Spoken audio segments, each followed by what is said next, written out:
Alright guys, we were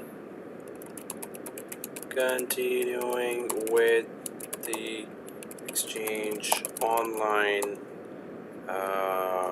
topics. So I'll just go ahead and please log in to ExchangeOnline inside Microsoft 365. https://portal.office.com and put your username and password.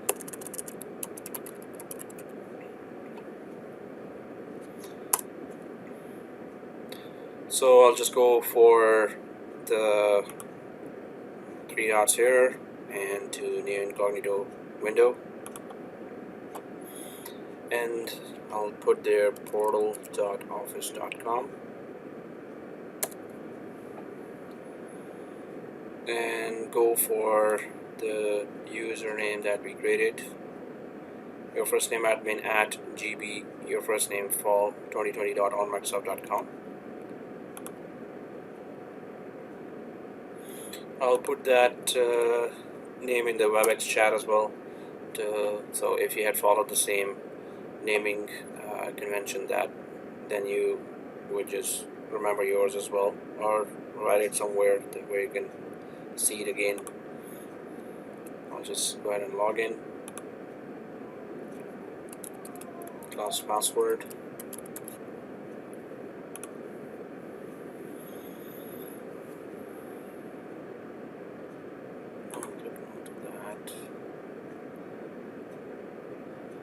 So once we log into this, then we can go to the gray square, the admin area here.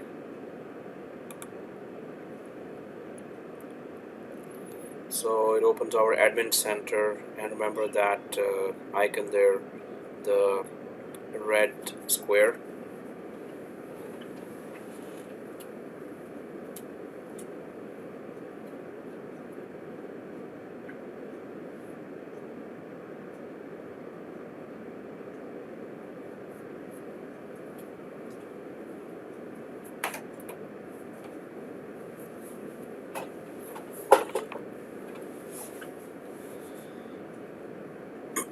Excuse me. Wow, it's taking forever. What's going on? I'll click it again. Alright, so clicking again worked.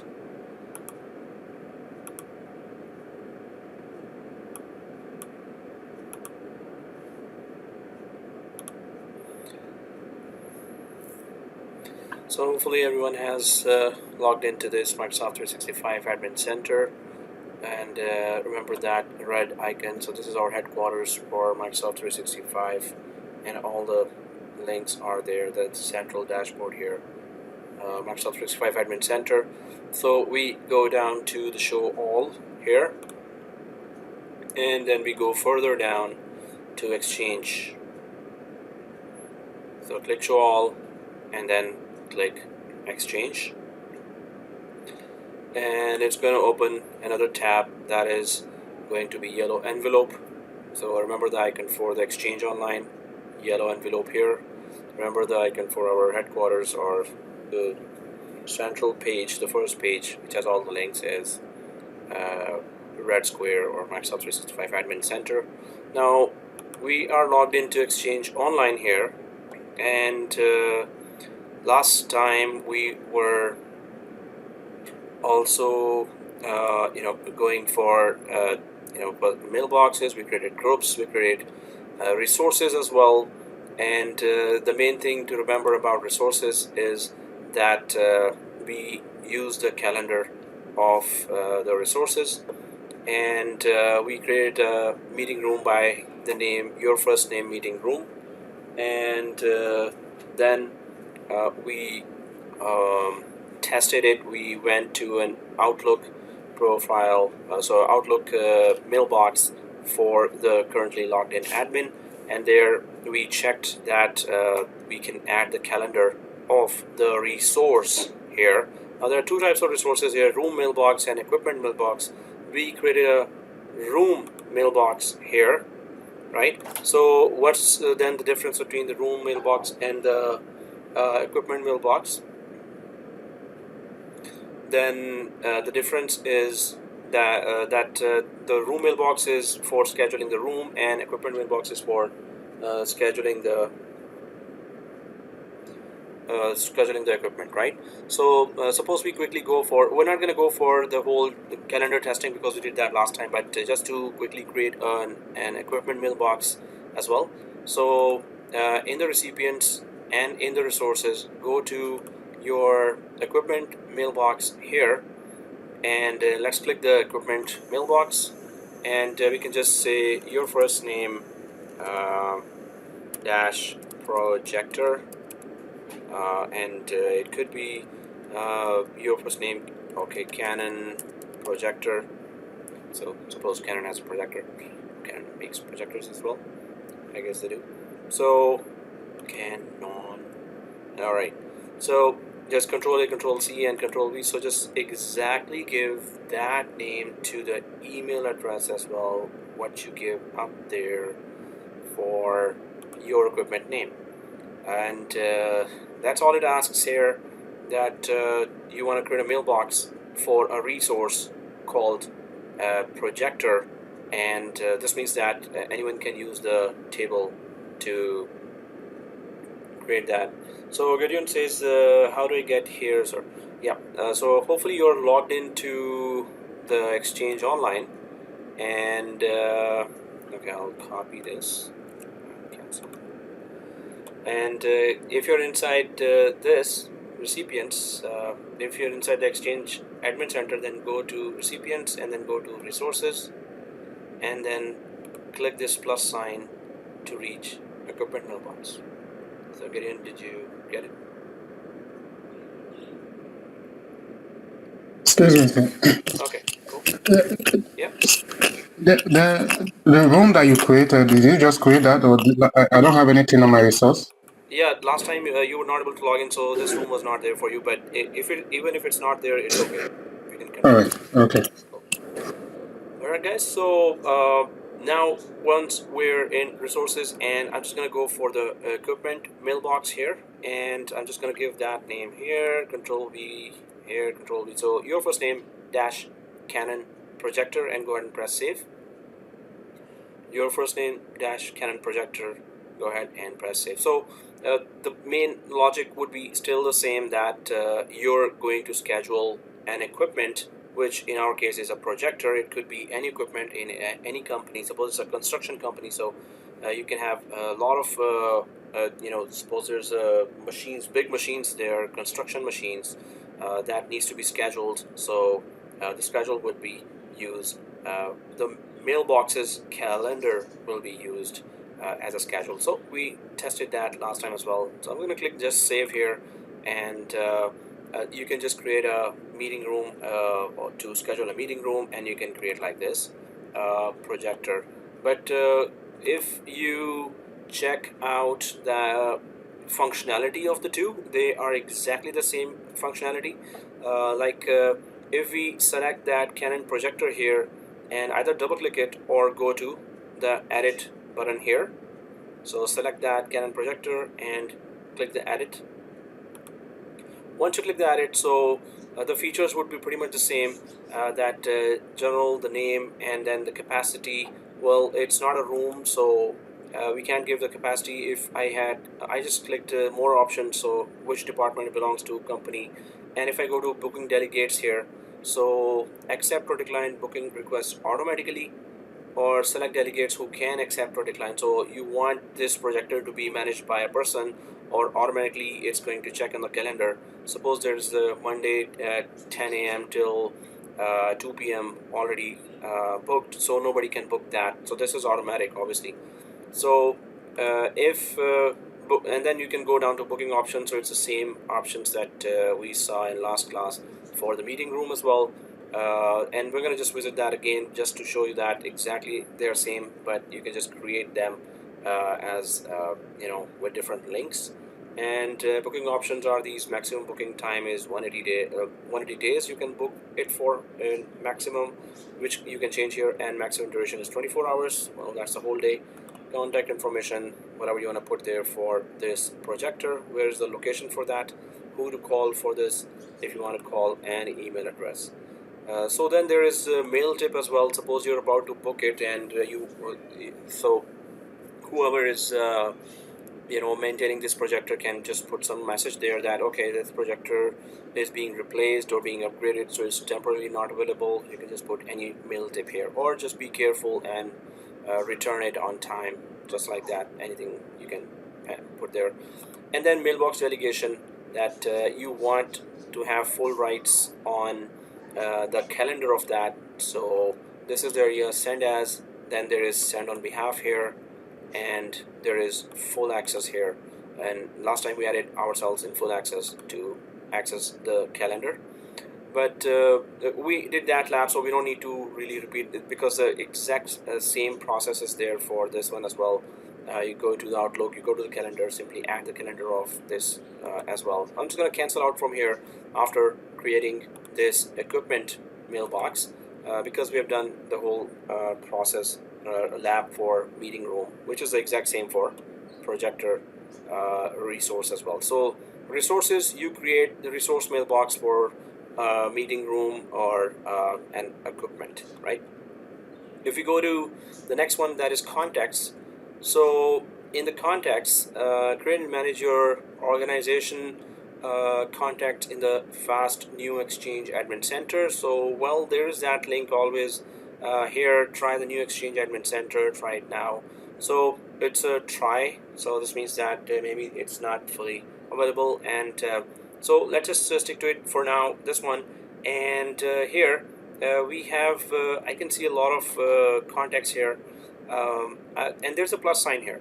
So what are contacts and what is a mail contact? And if you click the plus, there's a down arrow here. If you click that, so you would see mail contact or mail user. So the main difference between the two is, so we're still in Exchange Online, and then recipients, and here, so there is mail contact. So this is just an email address as well as name and address, or we can say slash address, of a user who is not part of this organization. So you do not have this user's user account in Active Directory, Azure Active Directory, and you do not have this user's mailbox created in this Microsoft 365 Azure Active Directory or Exchange Online. So this person is an outsider, right? And you just have added that person's private email. So this is just an, we can say, just a private email address of as well as name address of a user who is not part of this organization. And for example, contractor, temporary employees or contractors, right? The email is going to, once the mail contact is added, I'm not going to do that now. Once the mail contact is added, then it is shown inside our mailbox contacts area. So we add an outsider's email here. So when we are trying to go to our Outlook, so guys, while this is going on, we can just actually open our Outlook as well. So if I go back to my environment where I am logged in from Microsoft 365 and ExchangeOnline, I can open another of this icons. Okay, so you know it's under that, and oh, now I see the plus sign. Okay, yeah. So what we can do is just open the email address or mailbox of this currently logged in user. So how can we open? In fact, I don't need to even open that. You can see on the left side there is Microsoft Office Home. If I click that, you can see all the links here, right?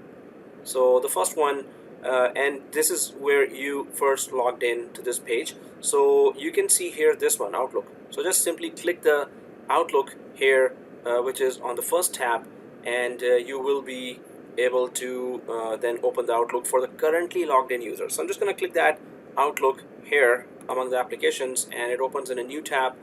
Now, what I was saying is that you have a contact list in your mailbox, right? So that contact list, you can add more contacts of those users who are part of your organization, but you can also add contact information or email address information of those users which are not part of your organization. But suppose they're contractors and you do want to email them, you do want to be able to search their names when you're about to email them. So suppose I go to the new message here, and then I want to search. There's a new contractor that was hired for suppose few months here, and you want to email that contractor. So you will go to the to button here. So once you open the new message, then go to the to button here, and once I click the to button, then you can see my contacts. So all those contacts are here. So you should be able to find the temporary or the employee or the contractor's information, email address information here, right? So but that contractor is outsider. We didn't create that person's mailbox here in our ExchangeOnline, but we still want to see that person's contact information in our mail contact area. So in that case, so right now we don't have any mail contact here, but we're about to create that. But we understand that okay, this guy is not part of our organization. The user account is not created in Azure Active Directory. His or her mailbox is not created here, but that contractor's information should show up here still, right? So I'm just going to close that because we haven't created that, so we don't need to. But I'm going to keep that Outlook open here. I'm going to go back to the ExchangeOnline here, where we were in recipients and contacts. So we're going to go for under the contacts here, we're going to go for the plus sign, and let's go for creating a new mail contact. Recipients, contacts, plus sign, mail contact. Once you click the mail contact here, then let's start creating that. Remember one thing, this person does not have a user account in our Azure Active Directory, organization Azure Active Directory, nor this person has a mailbox in our ExchangeOnline inside Microsoft 365 of our organization, right? So you can go for your first name dash mail contact here, and well, nothing in initials, nothing in last name, but display name is again what you put there, your first name, mail contact. And then you can just go for, okay, I'll just copy this same. Otherwise you can put of an actual person, you can put a proper name there. And so in alias as well, I put the same what I put up there. It's an external email address. Okay, so Dylan says, wait, how did you open that? Could drag that pane to the left a little. Okay, sure. So I drag it to the right. So Dylan, you go to recipients, then go to contacts, and then go to the plus sign and choose the mail contact, the first one. Hopefully you got that. So recipients, contacts, and then plus sign. The first one is mail contact. Click that. So Oh yeah. Okay. No. Okay, guys. Here. So now you need to put an outsider email. So your private email, right? So I'm gonna go for my private email, idguyme@gmail.com. idguyme@gmail.com. Yeah, it's a weird one. So this is an outside email. So that's the main purpose. The contractor's mailbox was not created here, so obviously that contractor does not have a official company email, or if that contractor has his or her own company, that email. But any email address that is outside of our Microsoft 365 domains that has been added here in our organization, right? So this is just an outsider email. It could be a private email, it could be another company's email as well, email address. So once you have put that information, then let's click save here. Once you click save here, so it's created, and you can see that the contact is created here. So mail contact. Now we need to just see that did it appear inside the Outlook when we go to new message and then click the to button there. So is this contact appearing there in our contact list inside our mailbox, right? So I'm just gonna, do we have to refresh? Oh, there's a refresh local button here. Refresh just a few million times. Okay, refresh. And once we refresh here, then we go to Outlook and then go to our new message. I'll refresh this whole Outlook as well. In fact, you know what? I'll just refresh the whole browser, the browser level. And once it's refreshed, Outlook, then I'm going to go to new message, right? New message, and then the to button here. And we can just manually check that, or we can just search that there. So if I'm on the my contacts, and we can just go for, what was that, your first name and dash mail. So I'm not able to find that. If you were not able to find in the my contacts, then I'm just gonna control C that and go for contacts here, and press enter search. No, default global address list. There you go. So if you select the default global address list and put in the search your first name, so you can find that here. And then, so this is the main purpose. The mailbox, the email address is an email address of an outsider, and you can still add it as a contact information here, so the employees can use it or easily able to find all the contractors there in the company. Maybe after 2 weeks it will be removed, but you should be able to find it from here where all the other contacts are for the company, right? So this is our first screenshot, mail contact created. So this is our first screenshot, mail contact created is the title, mail contact created. So I'm just gonna take that sample screenshot here, where in default global address list you can see that the mail contact is showing there or detected there, and I'm just gonna take a sample screenshot, mail contact created. I'll quickly put it here. So screenshot 1, mail contact created, and in the group it's mail server, screenshot 1, mail contact created. Okay, so that's the first screenshot here, and pretty straightforward. If we so this is there, and yes, if we select this and send an email from here, obviously it's going to go to that email address. But the main thing is that its outsider address can be added here in the contact list, right? Yes, Harshan. Last part from where, like, how do I add that here? So if I go to here, so we create a mail contact from this area, mail contact. So just put your Gmail, Outlook, email, or any other. And after you have created there, refresh here, then go to your Outlook, and in the Outlook you can go to new message, which is already open for me, and then click 2, and then go to default global list and put your mail contact information here. Hopefully you got it, or you can ask specific question if you want. So this is done, right? So you've taken a screenshot here. After 2, what you did? Okay, after 2, so I click this 2 here. Now then I just put that information, right? So if you go for default global list, so this is all the names, so just put your information. Okay,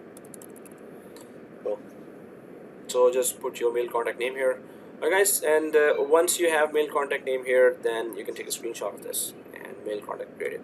So I'm going to click I'm going to close that, and I'll go back to the other one. So if we are back to our Exchange server, the yellow envelope, right? So we're under the contacts and recipients and contacts. If you go to the plus sign here, there's a mail user here as well, right? So the mail user and mail contact, what's the difference then? So the only difference is that the mail user's user account will be created inside our Azure Active Directory, while its mailbox will still not be created in our ExchangeOnline. So I'm going to write that down here, what we talked about. So this uses just private. So I'm just going to put that information there. No Azure AD user and no ExchangeOnline mailbox in Microsoft 365. That's a mail contact, right? So if you go for mail user, so you actually do create a user for that. So mail user, this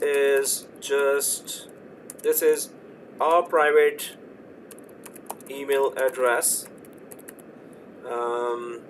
So no mailbox in ExchangeOnline, but there is an Active Directory, an Azure Active Directory user created for this user. And why is that?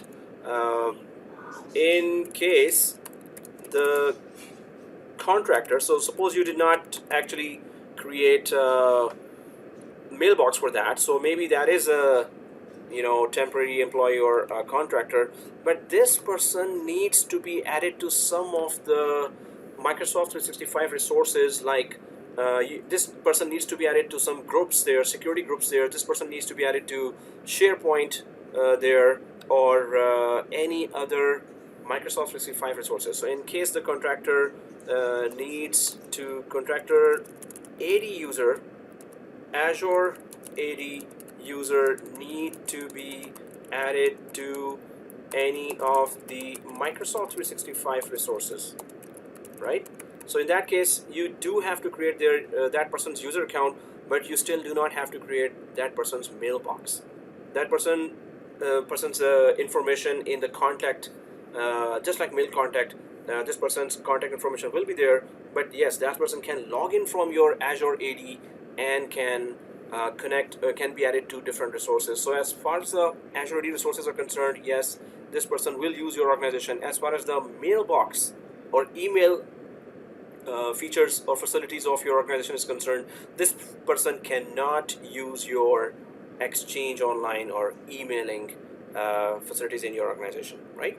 So the mail user, yes, AD user will be created, AD user account to access some of the resources, but no mailbox will still be created for mail user. So that's the main idea behind that. Let's go ahead and do that too. So if you're in the contacts and go for the plus sign here, hopefully everyone's there. So recipients, contacts, and the plus sign. Now I'm going to go for mail user. So I'm just going to click that mail user here, and let's create that. But you can see now the form is different. It's the mail contact was very small form because no mailbox, no Azure AD user. Now there is an Azure AD user at least, right? So your first name dash mail user this time. So mail user, your first name mail user, right? I'm gonna Control A, select it all, and Control C, copy it. We don't need initial and last name. In production environment, you can fill it up. Display name is the same as the above, and alias would be okay, same. And external email address. So you just can't give the organization email address here as well, and you cannot use your previously used email address for the mail contact. What you use, you cannot use that now. So, well, do you have another email? Even if you don't have that email, they're not gonna confirm and send anything. So I'll go for my other email, Amir, 3@outlook.com. So some other email address, but outside private email address. 10-minute mail. Well, actually, it's not gonna really.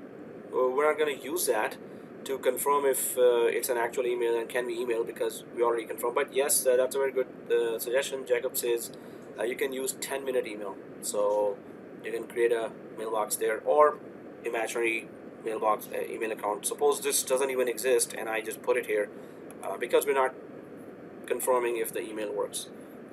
So I'm gonna put that whatever naming convention you would follow in a production environment. I'm just putting that alias as our user ID as well, and now it's a proper Azure Active Directory user, right? Which will be created in the background in Azure Active Directory. I'm just going to go for new password, small abc. So just go for the class password.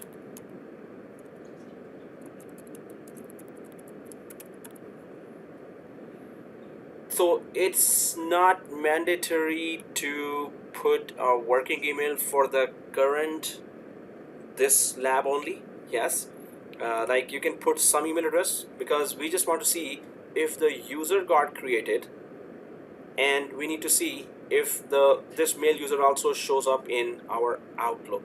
But if you want to do further experimentation there, you want to check if the email actually goes there from our Outlook, then you can put another email here.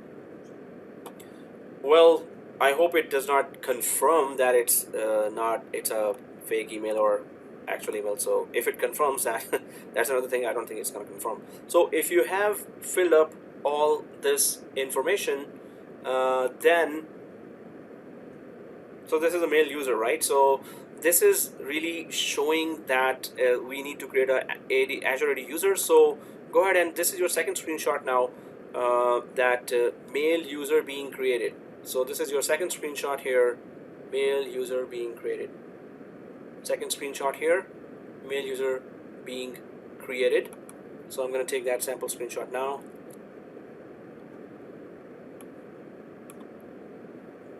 And go for second screenshot. Screenshot 2, mail user being created.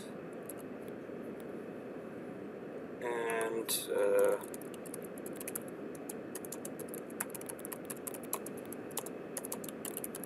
mail user being created. So WhatsApp as well. So now let's just go back and first this, then this. Okay. So once this form is filled, just go ahead and click save. So saving completed successfully. I don't think it's going to confirm if it's a fake email or a real email. So we get that the mail user is created, but what we need to know is that was an Azure Active Directory side user created or not. So we need to go to Azure Active Directory and check it out. We need to also go to the Outlook, and in the mail contact we need to check that if it is showing in the list as well. So since our Outlook is already open, and yeah, refresh just a few million times. Okay, so that's done, and I'm gonna go to Outlook here, and yeah, we know the drill now. Just go to the new message and just check it out. It's already open for me, the new message here, and I'll click to here, and so I'll click the default. I'm just gonna go to the same place again, and this time it's a mail user here, right? So your first name dash mail. If you just type that, oh, user, okay. So that's the mail user. So it does appear there. So we don't have any mailbox created inside the organization for this person as well, but we did create a Azure Active Directory user account there. We need to confirm that too. So I'm going to close this. Yes, it's in the context. We get that. And how do we open our Azure Active Directory? So remember that our headquarters here, the red square, the second one actually. So that is the admin center clearly shown on the tab. Just click that admin center and go to way down here to Azure Active Directory. We need to confirm that this user got created in Azure Active Directory as well. So 365 admin center and go to Azure Active Directory. Azure Active Directory opens as a blue triangle, right? So remember the icons here. The yellow envelope is ExchangeOnline, red square is our headquarters, our admin center, and blue triangle is our Azure Active Directory. We temporarily just need to open it to confirm if the user is there or not. So once you go down here in this area of Azure Active Directory, so on the left side you will see actually users, but if you click the Azure Active Directory, this one, and well, you could have gone for users directly here, or you can go for users here as well, right? So Active Directory, users, or just users here directly. So once you click the users, well, I have my 390 users here, so I'll just go to the search and type here my first name, because I created the mail contact mail user here. Yes, I see my mail user created here, right? So the mail user is actually created here, and you can see some of the resource box here as well, but you can clearly see that it's the mail users here, right? So the user is created, and now you can add this user to any other Microsoft 365 resource. Like you can add it to a group. Suppose you created here a security group, marketing department group, and you want to add it there, so you can add it to any resource if that is the requirement of adding that contractor in your company, and he or she needs to access some of the Microsoft 365 resources. Did we give the last mail user a license? So that's a good question. If you want to give any application usage, right now if we are just in Azure Active Directory, so the user can be added to Azure. If the user wants to wants to use the SharePoint, yes, you're right, that user has to be given a license. In fact, that's a very good question.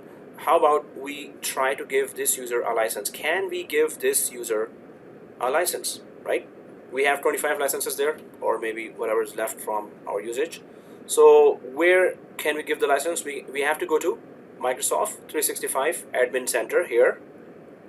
Let's go here, and once we go here, then we can go actually up on the Admin Center, which is this place, users, right? So Admin Center here and users. So once you expand the users and go to active users. Why are we coming here? We need to just check, can we give this user a license? We should be able to, obviously. It's a Active Directory user here now.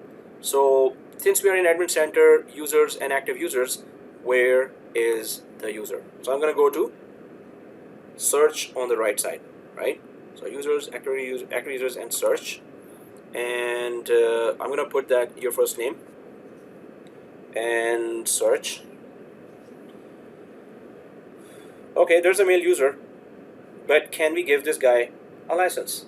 So if you select that, and in fact click on top of that user, so the screen is coming on the right side.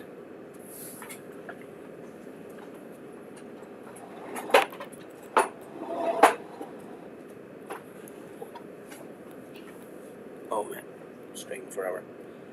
So there's a licenses option there. We just need to click that.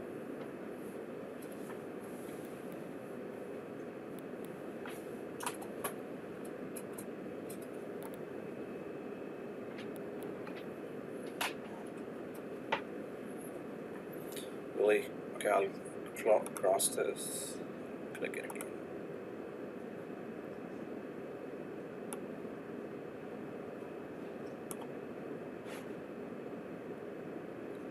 Is it taking the same amount of time for on your side? No, right? Wait, click another one. Oh, I don't want to take that much time again. Okay, there you go. So license and apps. If I click that license and apps here, which is also thinking of loading.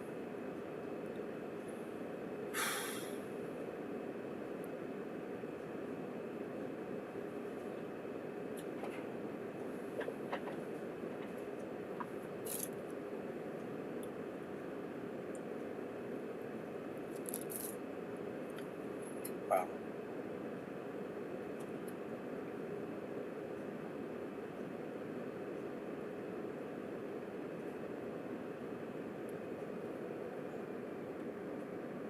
Are you kidding me?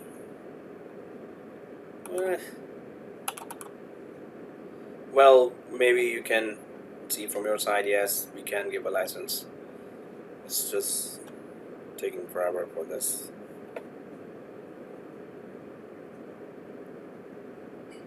Oh, okay. So it doesn't take much time for you. Oh, right. Okay. So you could have said it earlier. Although I don't see that the license information is available for this guy. Hey, did we run out of licenses? License is 0. Are you able to give license? Oh, thank God. Okay, you can see that, right? So only I cannot see it. I think I used up all. Okay, so you can give the license. There you go. The license can be given, but very strange. When did I use all 25 licenses? I didn't realize that. Okay, so you guys can give a license. I cannot. So, oh, thank you. Thank you for sharing that picture, Amir. So we're going to carry on.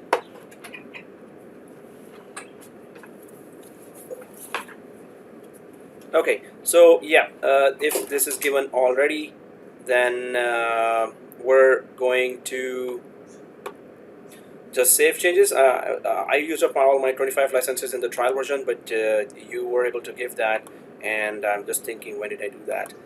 So anyway, now let's go back here, guys. So this is also sorted out.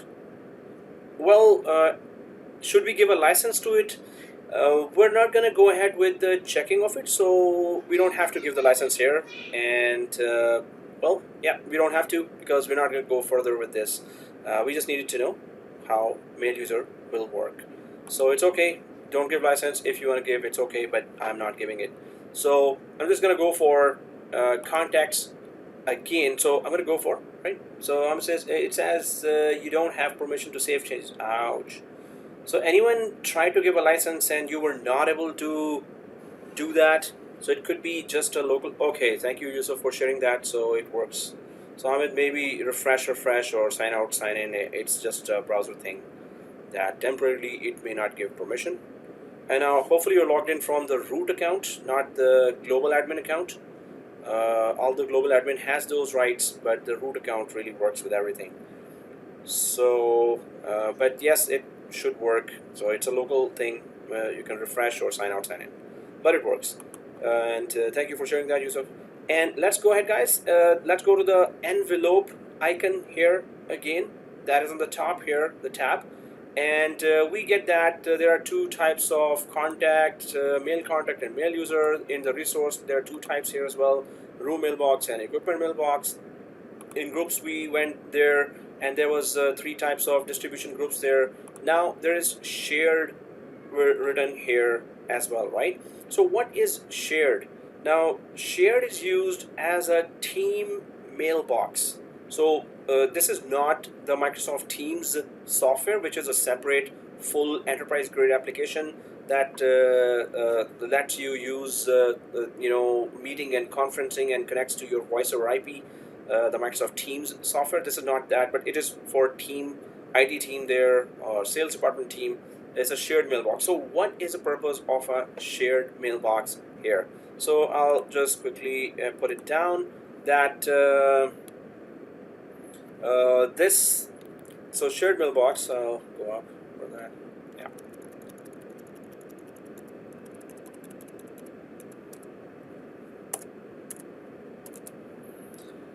So shared mailbox, it is used by tech support or any other team of employees to correspond with the end users. So multiple, first of all, what happens is multiple tech support get access to this mailbox. That's the first thing. Second thing is that if the morning, suppose there's a morning shift and evening shift, if the morning shift tech is corresponding with the employee, with the end user, so then the end user is only talking to the the mailbox, without knowing the name of the actual team member, without knowing the name of the actual team member, right? When evening shift comes, then still the end user has no idea that the tech behind the mailbox has changed, and he or she's talking to another tech support guy now. So email appears to come from the mailbox and not from a person, without showing the name of the sender, right? So that is very common. You will see that when you're talking to, suppose, Bell support, and if they decide not to put their name in the signature, then you have no idea of knowing who are you talking to, right? So, and in the morning you were talking to someone and the issue is still there, correspondence is going on, and then you are talking in the evening as well. Now it's a totally different tech support. If they don't put their name in the signature, or when they are saying bye and they put their name, they don't put their name, then you have no idea who's talking. You're just talking to a mailbox. That's it, right? So the tech support can talk to you, and they can be different tech support. Anyone else can take place of that, as long as they don't change the style. So it will not be known who's talking, right? So let's do that now. It's shared mailbox is for the team, and we're going to create a shared mailbox for, suppose, IT tech support, right?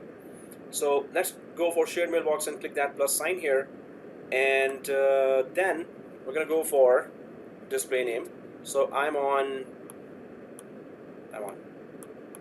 Oh, it's not moving, really. Okay, I'm on shared mailbox and plus sign. So let's just go for IT tech support dash your first name, right? IT tech support dash your first name, and IT dash tech dash support dash your first name, or IT tech support without dashes, it's okay. I'm just gonna copy the whole name up there and put it down here in the email address as well. And so this is going to be a team. So users, the following users have permission to view and send email from this shared mailbox. Okay, so how many users are able to do that? So let's add some users here. Those who were not able to synchronize the users from the local server from VMware Workstation. So you can add your first name 01, your first name 02, 3, 4. Remember we created those users there. So I'm going to click the plus sign here, and in fact I'll go for your first name 01. Hopefully I didn't create that. or your first name 0, I'm just gonna put that. Oh, okay, I just have one. Really? If I go for just my first name, why didn't create the 5 users there that you have created? So your first name 01, 02, 03, 04, 05. Anyway, you can just add multiple users here. Hopefully you're all seeing at least 5 users, or 4 or 3, doesn't matter. So you can just, I'm just gonna add this your first name 01. Maybe I put a different name there. Oh, maybe I put my actual, how I spell it. Oh yeah, that's how I created those. AMIER. So I'll just go for, 2, 3, 4. So suppose it's a team of 4 tech support, and if we select all these, I'm just gonna click add here. So your first name 01, 02, 03, 04. Suppose these guys are all tech support, right?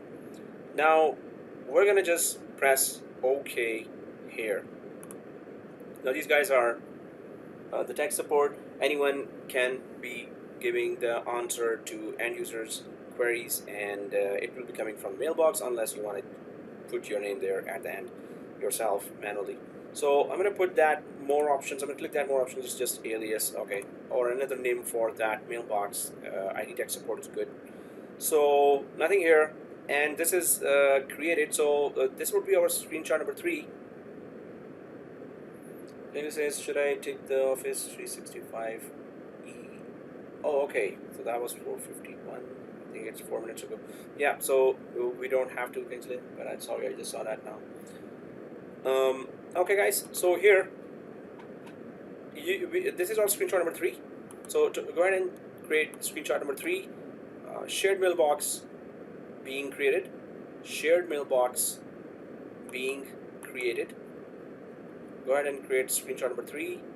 Shared mailbox being created.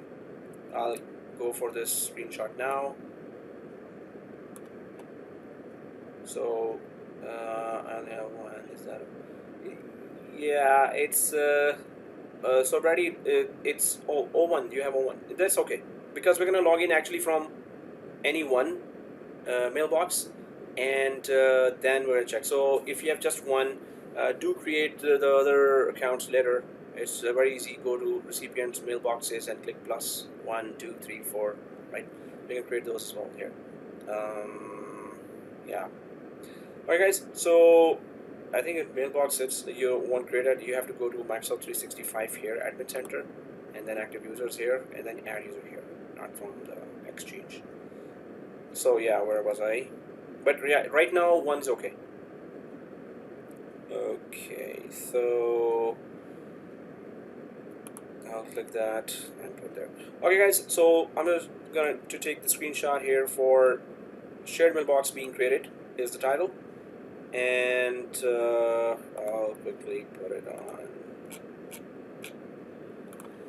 screenshot 3, shared mailbox being created.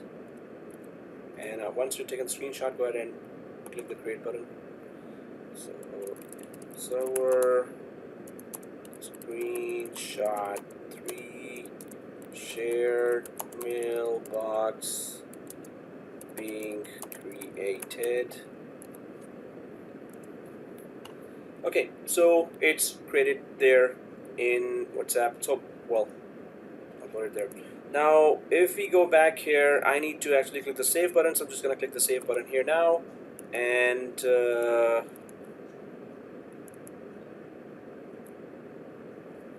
okay, saving completed successfully. I'm just going to press OK here. So once this shared mailbox is created, the members of this shared mailbox, so remember that those members that we selected have their own mailbox as well.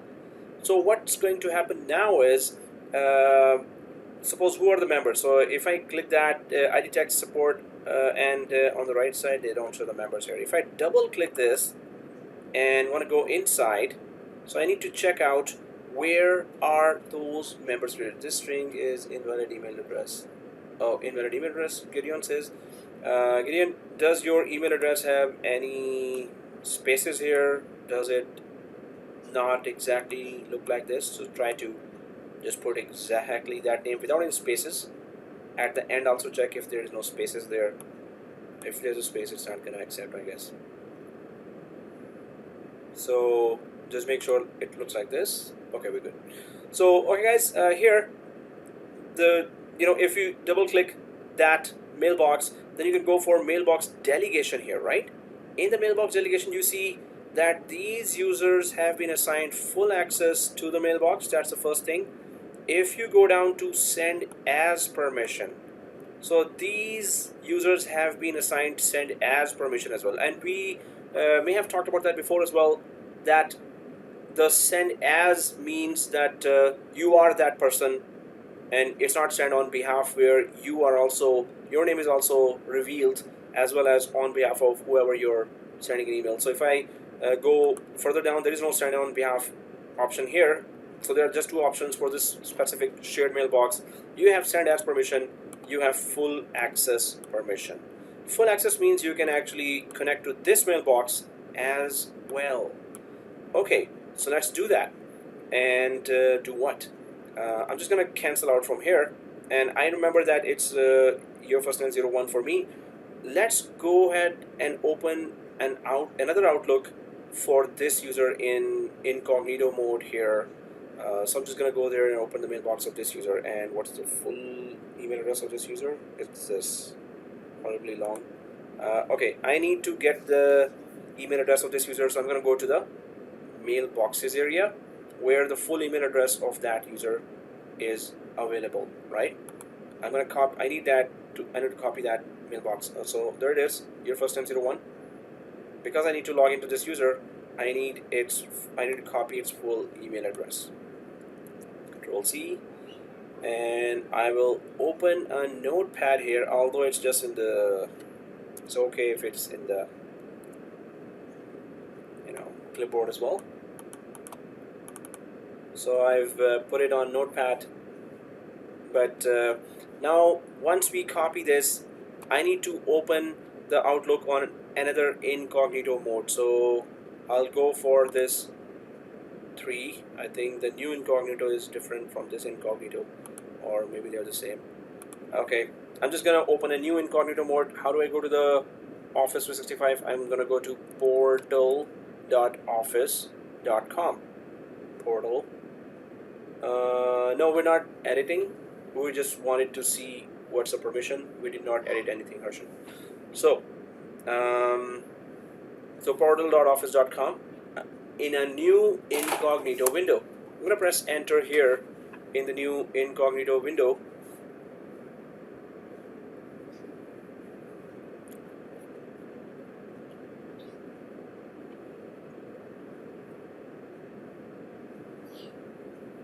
In the new incognito window. So here, well, actually I'm logged in already, so I'm just gonna sign out. I'm just going to sign out from here. When I put portal.office.com, it just logged into that same account that I was logged in on the other side. I guess I'm going to be logged out from the other side as well, but I'm going to check that out. So I'm signed out from that root account. I need to log in from that other account. So portal.office.com, I'm going to type again after logging out my root account. Multi-account containers.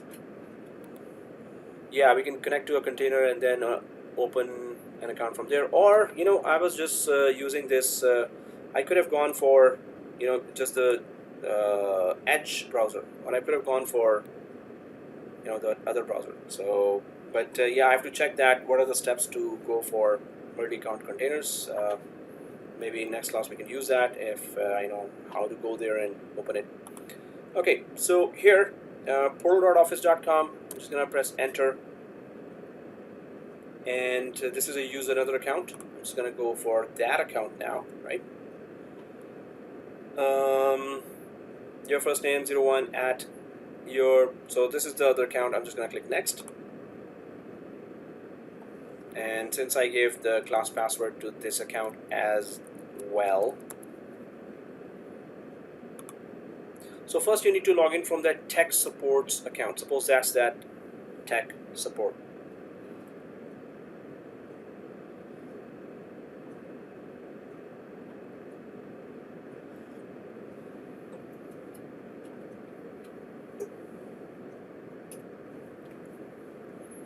And once you're logged in from the tech support's account, we need to directly go to the Outlook here, right? We need to directly go to the Outlook.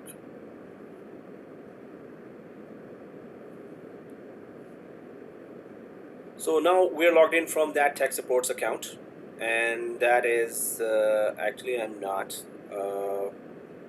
So how come it's just logged in from my account? So I'll just check that. Yes, I am logged in from my your first name 01, and this is the account that I'm logged in from. So I'll go for Outlook for this account, and now it is asking, oh, you want to log in from the your first name 01's mailbox. Yes, that's the tech support.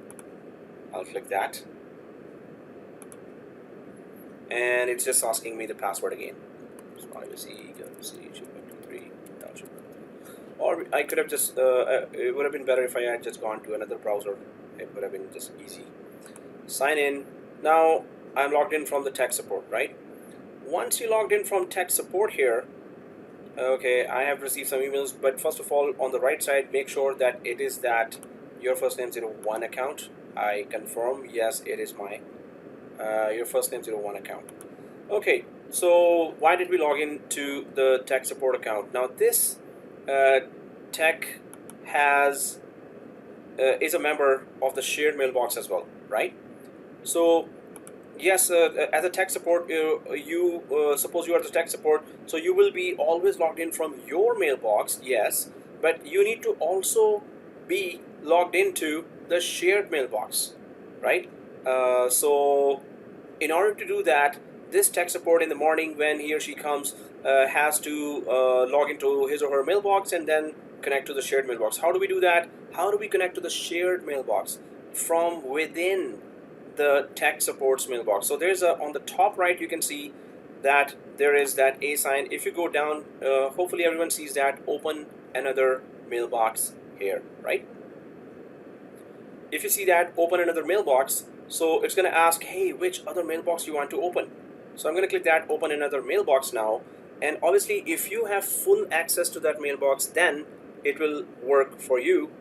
If you do not have full access, suppose you just were added as a send as, so that's not good enough.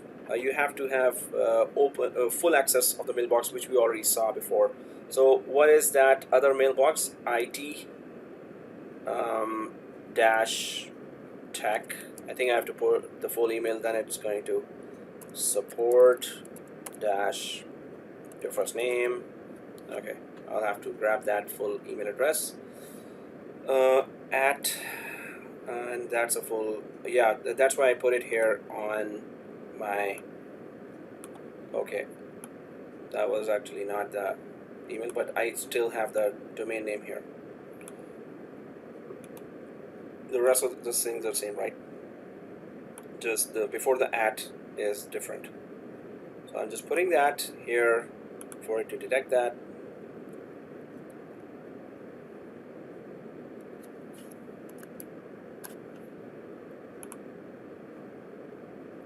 So if I go back, that's the full domain. I think it was selected already, and I'll go for IT tech dash support dash your first name, right? So this was the full email address. Now it detects that. When it finds the full email address, it has detected it as well. Now that's a long name, so I can, okay, I was gonna copy it for you as well if you're having difficulties putting that there, if you followed the same convention. So I'm just gonna click the open button after I put the open another mailbox, and it should just log this tech into this mailbox as well, right? So open another mailbox in the top right, and then if you put the correct address, and if it's detected that, your another mailbox will be open for this tech. So I'm going to click that open now, and so I am in, well, another mailbox open, but I always need to confirm, is it the shared mailbox? Well, this is still showing me that mailbox here and not IT Tech mailbox. So I'm just gonna click that, open another mailbox, and Control V, IT Tech support.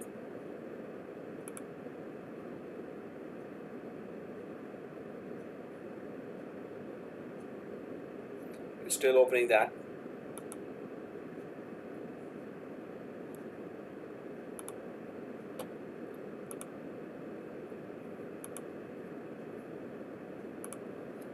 But it doesn't have any email, so but it is still that mailbox that it's opening, right? So I can just try it on a regular browser as well, because there it just opens another mailbox. Was it open? I think it's right. Look at URL. It is right, yes, because it doesn't have the other one. It doesn't have any email, so it should be that. And yes, you're right, exactly. IT Tech. So thank you, Eric, for noticing that. Otherwise, yes, with the email I was just checking, but it still is accessed by here, so it doesn't show here. It used to actually show here. They removed it, I guess, but that's a very good thing that you notice as well quickly that it's up there, right? So now what we can do is we can log in. We can just send an email to our root account, which was already we were logged in from.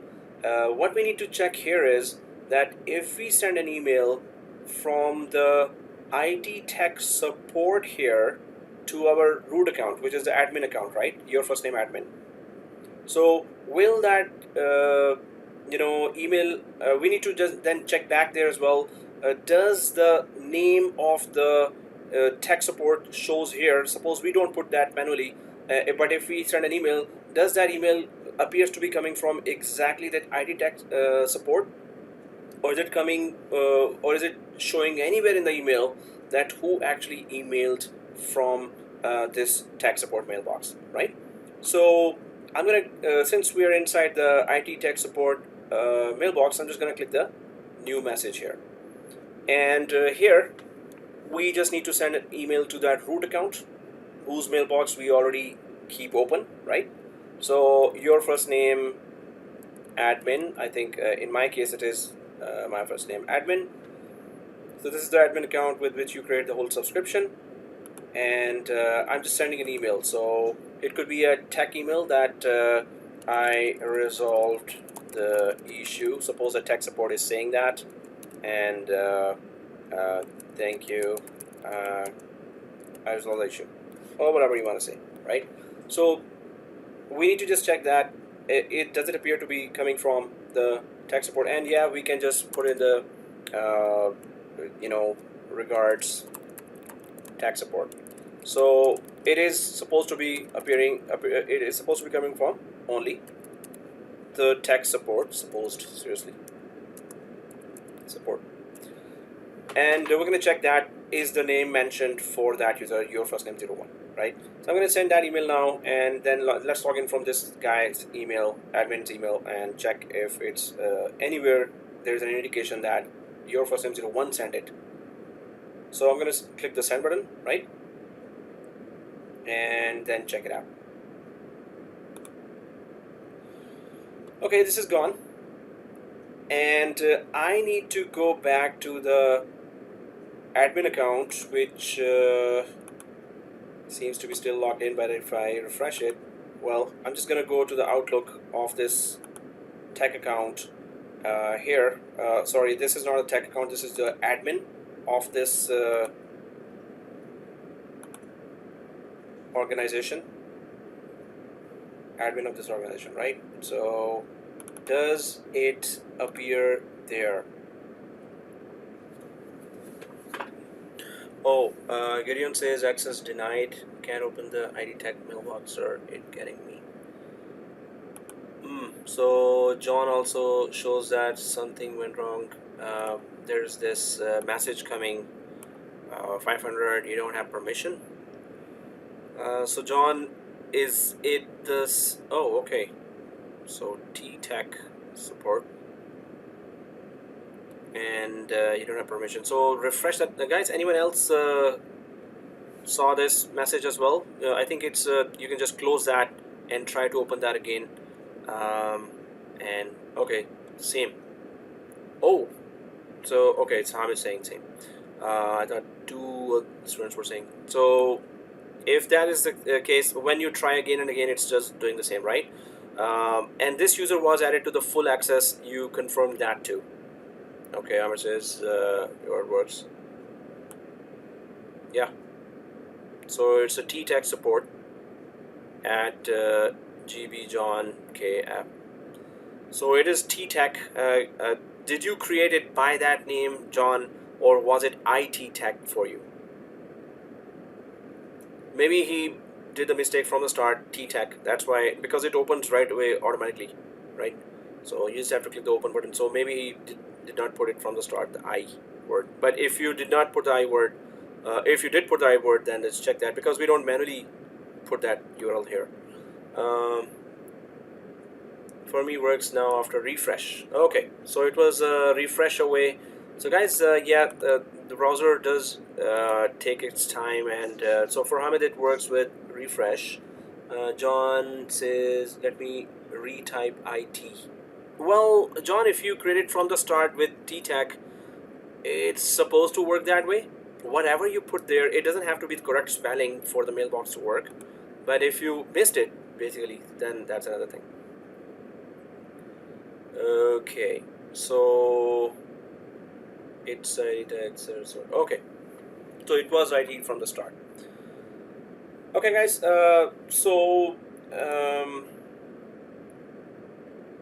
Gideon says I changed the browser, but still, and it shows this.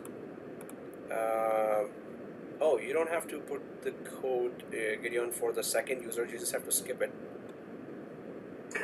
So that's me. I don't know why it's always requesting that for me. Yeah, this is by default the security measure that multi-factor authentication should be configured, and you can just click skip for that.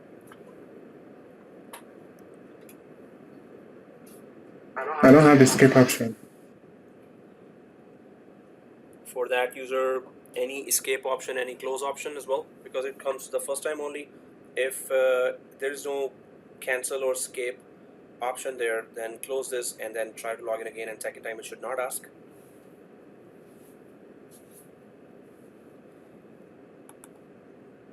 I changed the browser, but still, okay, Gideon says that. So Gideon, you can, okay, and something went wrong here as well. So this is access denied. So access denied was coming to others as well. Gideon, it's a matter of time. Try to refresh it after a few seconds, and it is going to be,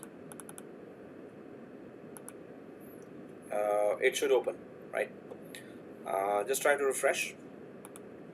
I didn't receive an email. If I refresh it on my IT tag, okay, so I'm logged in from that. Obviously, the two. I'm not going to sign out from this. The two incognito modes actually are not different. They're the same. I should have gone for another browser.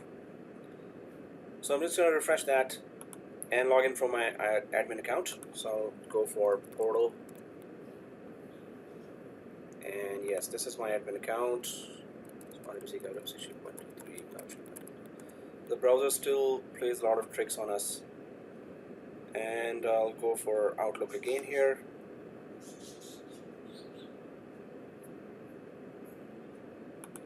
And yes, so it comes, the email does come here, but it shows, it does not show anywhere the name of who sent it, but it appears to be coming from the mailbox, the shared mailbox. So that's what it's supposed to be.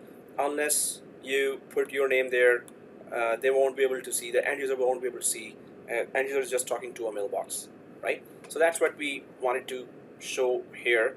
Guys, if you're still having errors there, you can, for this particular, actually I didn't ask for a screenshot here, so you can repeat that at other time as well, but since there's no screenshot, you don't have to really go ahead and troubleshoot for long.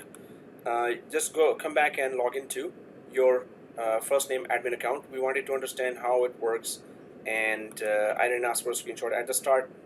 When we were creating the shared mailbox, at that time I asked for a screenshot. There is no other screenshot here, right?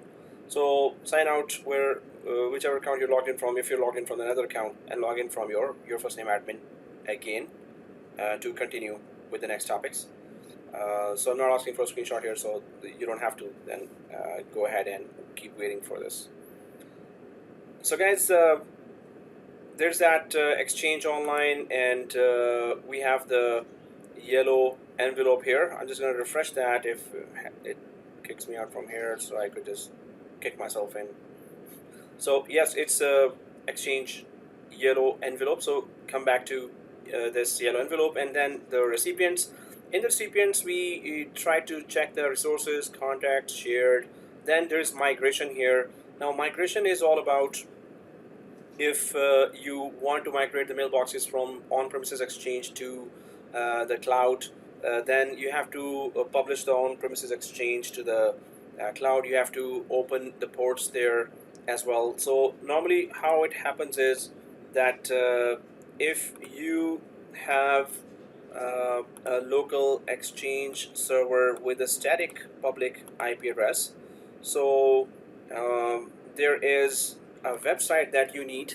Now this is I'm talking about if you want to connect the Exchange server to the outside world, then there is that static website that you need for the branch that you're connecting from, or for the open DNS you can connect as well. So Exchange is there, and there is that website where suppose your company website is www.company.com, and it's a domain you've created as mail.company.com, and you've created an A record here. So this is a DNS A record, right? So you create a record that points all the port 25 traffic to the public IP of your local branch. So local branch public IP. And suppose it's I'll just go random here, 34.65.45.96, whoever's IP, I have no idea. But if that's the router here, so DSL router or any other router IP, and you got that public IP there. Okay, Paul says here in the chat, how do we get our local ISP to unblock port 25? Paul, I had to do this. I needed my static IP to be static and the port 25 to be there. So ISP normally do not accept that. I had to call 3 or 4 ISPs, and whichever accepted that we're not blocking your port 25. So I just had to change my ISP there just to achieve this or get my Exchange server published over the internet and receive emails. I had to change the ISPs, but which one did you end up with? Oh, that was like 6-7 years ago. I think it was TechSavvy or CIK. I think TechSavvy was the one. But so you can ask them. But I had to aggressively change my ISPs until I found one that does what I want. So, okay. And here, so if you have this company and all the emails are for this domain are actually being hosted on your local Exchange server. So suppose somebody sends an email, Alan at your company.com. So in that case, somebody sent an email to Alan at company.com, and Alan at company.com is being hosted here. So that mailbox is actually in this Exchange server, and that Exchange server is accepting any domain for the company.com domain. So you have to add that domain as in an accepted domain for that purpose. So this Exchange server would be fully responsible for any email related to this domain. For that, you need to add it to the accepted domain area. Now, somebody sends that email goes over the internet and checks that, okay, which domain registrar is hosting this domain, company.com. First it is found, suppose it was godaddy.com, and then you had another record there created, or mail.company.com, you created a child domain there, suppose, and then, so since it's a port 25 traffic or email traffic, so it's gonna hit that, and it is in the DNS you have put there in the website that if any traffic that is email traffic or is port 25 traffic, then please forward it to this public IP, and that public IP is the public IP of your router. But inside your router as well, you have to configure email, that forwarding, right? Port forwarding, that is. And that port forwarding just means that any port 25 traffic, inbound, outbound, TCP, UDP is supposed to be forward to, and the private IP address, suppose your local exchange IP address is 192.168.200.4. So you need to put that IP address, private IP address of this exchange server, whatever is suppose that's 200.4 here. So the whole email can be then received from around the planet. The email can be received from your company that has been hosted in your exchange server at home with port forwarding that you can enable. So you have to log into your DSL router, and if you don't know the password for that, well, you can check the internet, or for the default passwords, or just simply call the tech support. Suppose you got it from Rogers, you can call the tech support there. Hey, I need the admin password, and normally they give it. You can just say that, hey, I have a home business here, I need to configure port forwarding, you're gonna do that for me? So they're gonna say no. So they're just gonna give you the admin password. Otherwise, it's available for all the famous devices. There are default passwords there. Okay, and in the manual you also get that for the DSL router. So this is how it is configured. But once you publish your internet, your exchange server to the internet, so you can connect that to your Office 365 Exchange Online as well. And inside the Exchange Online, so obviously if you have done all the connectivity there, and the Exchange Microsoft 365 is able to connect to your branch, and then can actually make some communication with your Exchange server, so it can do mailbox migrations as well. Now that's not a really easy task.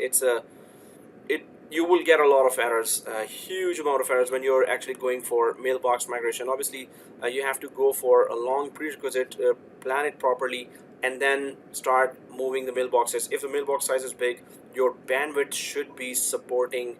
Obviously, the companies would have that kind of bandwidth purchased from the ISP for the local mailboxes to be deployed or actually moved to the Exchange Online. Now, as Paul says, is it possible for an enterprise to set up their own DNS resolver domain for their domain? Well, normally they go for ISP DNS. Their DNS is normally local, and they can do all the local DNS name resolutions, but they do need help of the ISP DNS, and then the root hints up there, the global DNS is there. So yes, company can put their own DNS in terms of you have more servers and if you have huge traffic of name resolution, but they are always dependent on the next connected ISP based DNS. They can purchase their own machine, virtual machine here, and they can put their DNS on the cloud. In that case, you can point your local DNS as a next hop. You can put to your own cloud virtual machine based DNS as well. So yes, manually you can do that, or you can just connect it to the professional DNS services provided by Amazon Web Services and Azure. They both provide professional, highly available DNS services, or Open DNS and Dynamic DNS as well. But yes, you can create your own virtual machine with your own DNS server, 5 virtual machines all having DNS, and point your local DNS to that, which is also yours. But ultimately, they have to be connected to some kind of global DNS infrastructure as well for others to communicate with us. Okay. Then Paul says, wouldn't more large enterprises have their own autonomous systems so they don't have to deal with ISPs in a traditional way? Large enterprises have their DNS servers that have to connect to outside domains. if you're ever talking about outside connection of domains, which we have to do, I mean, the emails have to be coming from all across the planet to our exchange email address or servers. So if they're coming from across the planet, they others, others are not really going to use our DNS servers. Others have to use whatever DNS servers are available to them. So the emails from them can come to our email system. So suppose we have pointed or put our own DNS servers. DNS servers normally are dependent on global DNS servers, or root hints as we call them. So we would never have just our DNS servers. They always talk to each other and ask for new domain names. Hey, do you have that domain name? Oh, I know someone who has that. And they go to the root hints, which are the global DNS servers. So none of the companies, well, technically it is possible, but how can you receive communication from across the planet? If you're just receiving, you want to have communication between your two branches only, yes, go ahead, have your own DNS servers, and don't talk to the root hints or the global DNS servers. But if you are expecting communication from across the planet, and you want to also send communication to all anywhere across the planet, then you must rely on the ISP and DNS and the global DNS servers. Suppose you have actually global branches, and those are just connected to each other. Yes, you can just have your own autonomous DNS server. In that case, you're only communicating with other branch which is yours as well, and yes, they can use their own. But if you want to connect to the rest of the planet, yes, you're dependent on others' DNS servers. Or just like cloud services, they have invested billions of dollars on their data centers across the planet. Yes, either you can create your own. I think Department of Defense or other sensitive institutes, they would have their own data servers that are communicating with their branches only without touching the global infrastructure. So they have to put their own, that's a millions of dollars of investment. They technically can do that. Who has it? No idea. But yes, it is possible for autonomous DNS servers to be there, and I think they are there for very sensitive institutes. But normally, large companies totally depend on ISPs. They're expecting emails from anywhere or any other kind of communication. Okay, so here, what we were talking about, that yes, you can just move the mailboxes up and migrate them if your Exchange server is published, if you have the enough bandwidth available, and the mailbox sizes are kind of under control. If they are 30 GB mailboxes or 40 GB mailboxes, that's ridiculous. You have to have archiving solutions there, so all the emails should be put to archiving solutions, and only maybe recent would be 1 year back emails should be there. So that makes the mailbox lighter to be moved to the cloud. So this is then the migration option there, topic there. If I go to the plus sign here for migration, there's a migrate to ExchangeOnline and there's a migrate from ExchangeOnline, right? So if I click the migrate to ExchangeOnline here, so migrate to ExchangeOnline gives you certain scenarios here, right? So the first scenario is remote move migration supported by Exchange 2010 and later versions. So this is where you have a branch on-premises infrastructure, and from there, just like in the diagram, you are moving your mailboxes to ExchangeOnline, right? And this is the first scenario, and many organizations have already done that, or they're in the process of doing that if they just want to move fully to the cloud. Then there is staged migration supported by Exchange 2003 and Exchange 2007. Now you have, suppose your company has that old Exchange servers, 2003 Exchange server and 2007. So it's a multi-stage migration. You have to move your mailboxes from 2003 or 2007 to 2010 or 2013. It shows here, it mentions here as well. So it says select this if your organization plans to manage or migrate all on-premises mailboxes to ExchangeOnline over a few weeks or months. So first of all, it's not a one weekend plan, and you're okay to wait for slowly moving the mailboxes from local branch to the cloud. You can migrate batches of mailboxes until all mailboxes are migrated to the cloud. After migration, user identity will still be managed in your on-premises organization. You can't use a staged migration to migrate Exchange 2010 and Exchange 2013 mailbox. So they're saying that if you have much older Exchange server, then you have to upgrade them first to 2010 or 2013 Exchange servers. So do a local migration from older Exchange server to a newer Exchange server locally, and then connect the Exchange 2010 or 2013 to the ExchangeOnline or Cloud Exchange. So this is a staged migration. Then cutover migration, this is actually not supported anymore, so you can't actually click that. It's supported by Exchange 2003 and later versions. Cutover just means you just move all the mailboxes, and there's no hybrid environment there, and it's large mailboxes in one go. You want to go ahead.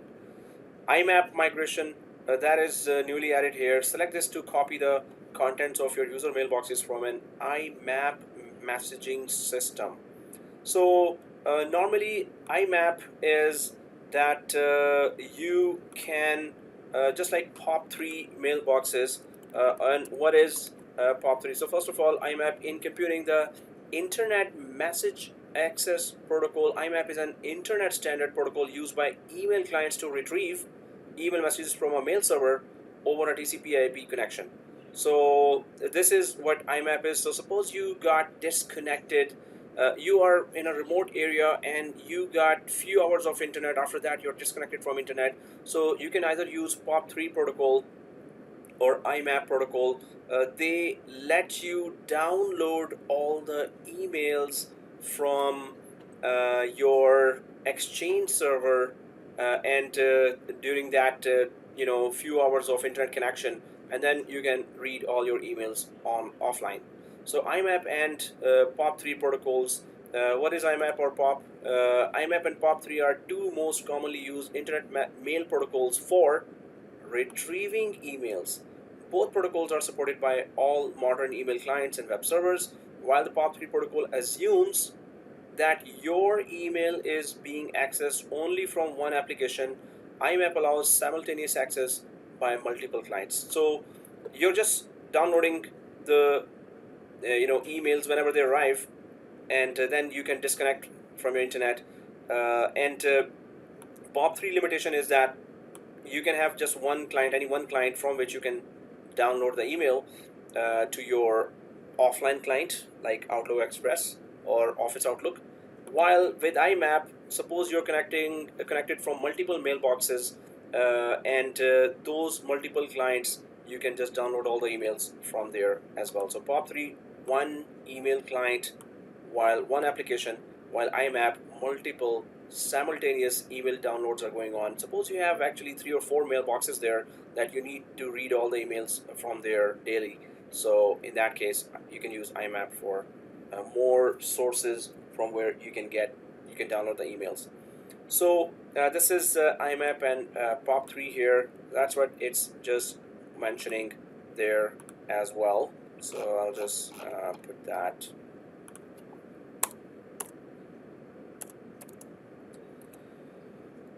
Okay, that was.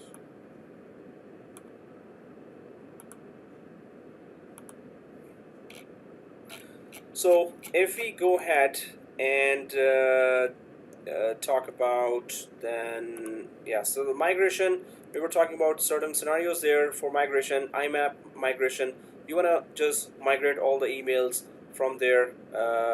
So select this copy, this to copy the contents of user mailboxes from an IMAP messaging system to ExchangeOnline. ExchangeOnline mailboxes must be provisioned before you can migrate email data using an IMAP migration. So IMAP is you just want to move the mailboxes from your local Exchange server that was configured with IMAP to ExchangeOnline. And then G Suite Gmail. So maybe some of you have heard it and maybe used it as well. That select this to copy the contents of user mailboxes from a G Suite Gmail organization to ExchangeOnline. So G Suite is the second most used collaboration enterprise grade application or website, just like Office 365 is the most used or the top one in the collaboration platform or category. G Suite is the second best. It offers all the applications like Office 365, and it's cheaper than Office 365. So you want to migrate away all the mailboxes from the G Suite, Gmail, and to the ExchangeOnline, then you can do that with this wizard as well. So obviously you should have a paid G Suite account there with mailboxes there already, and then you can make a connection between the two, and hence you can then go ahead and migrate the emails. So yeah, it was migrate to Exchange. Oh, okay, you got it.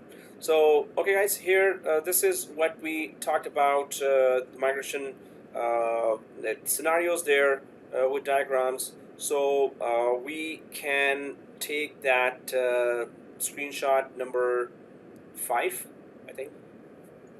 Screenshot number 5, migration page. So, screenshot number 5 here, migration page, whichever you selected here. So, screenshot number 5 is migration page. So let's take the screenshot here. I'm just going to take the sample screenshot here now.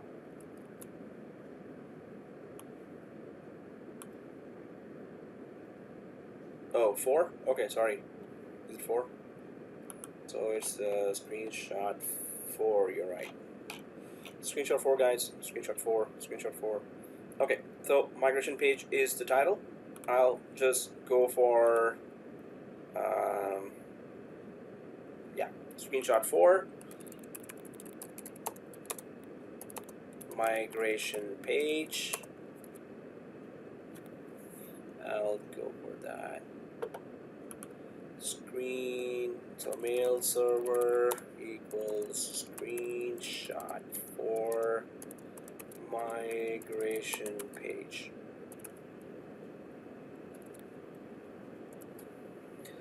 All right, so once it is done,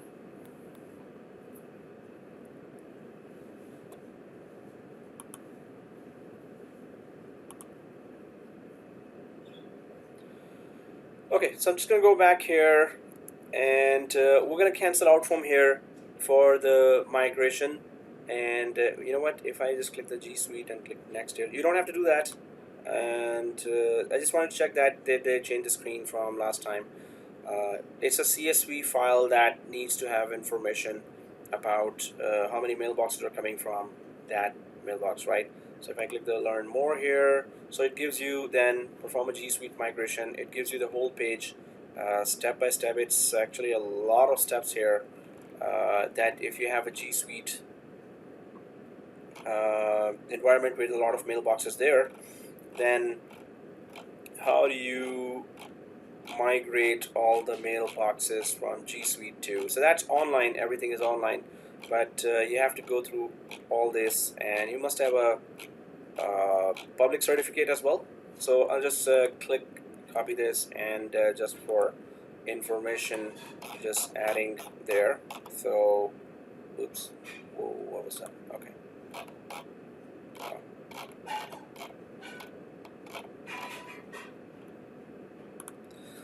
So how to migrate mailboxes from G Suite to ExchangeOnline. So that's just a link for separate reading there. Okay, so let's go back to, I'll cancel out from here. Let's cancel out from there, where we were on ExchangeOnline. Let's go back to, let's go down to the, we were in the recipients area, and we talked about mailboxes, groups, resources, contacts, shared, migration. Then we can go for permissions here, guys.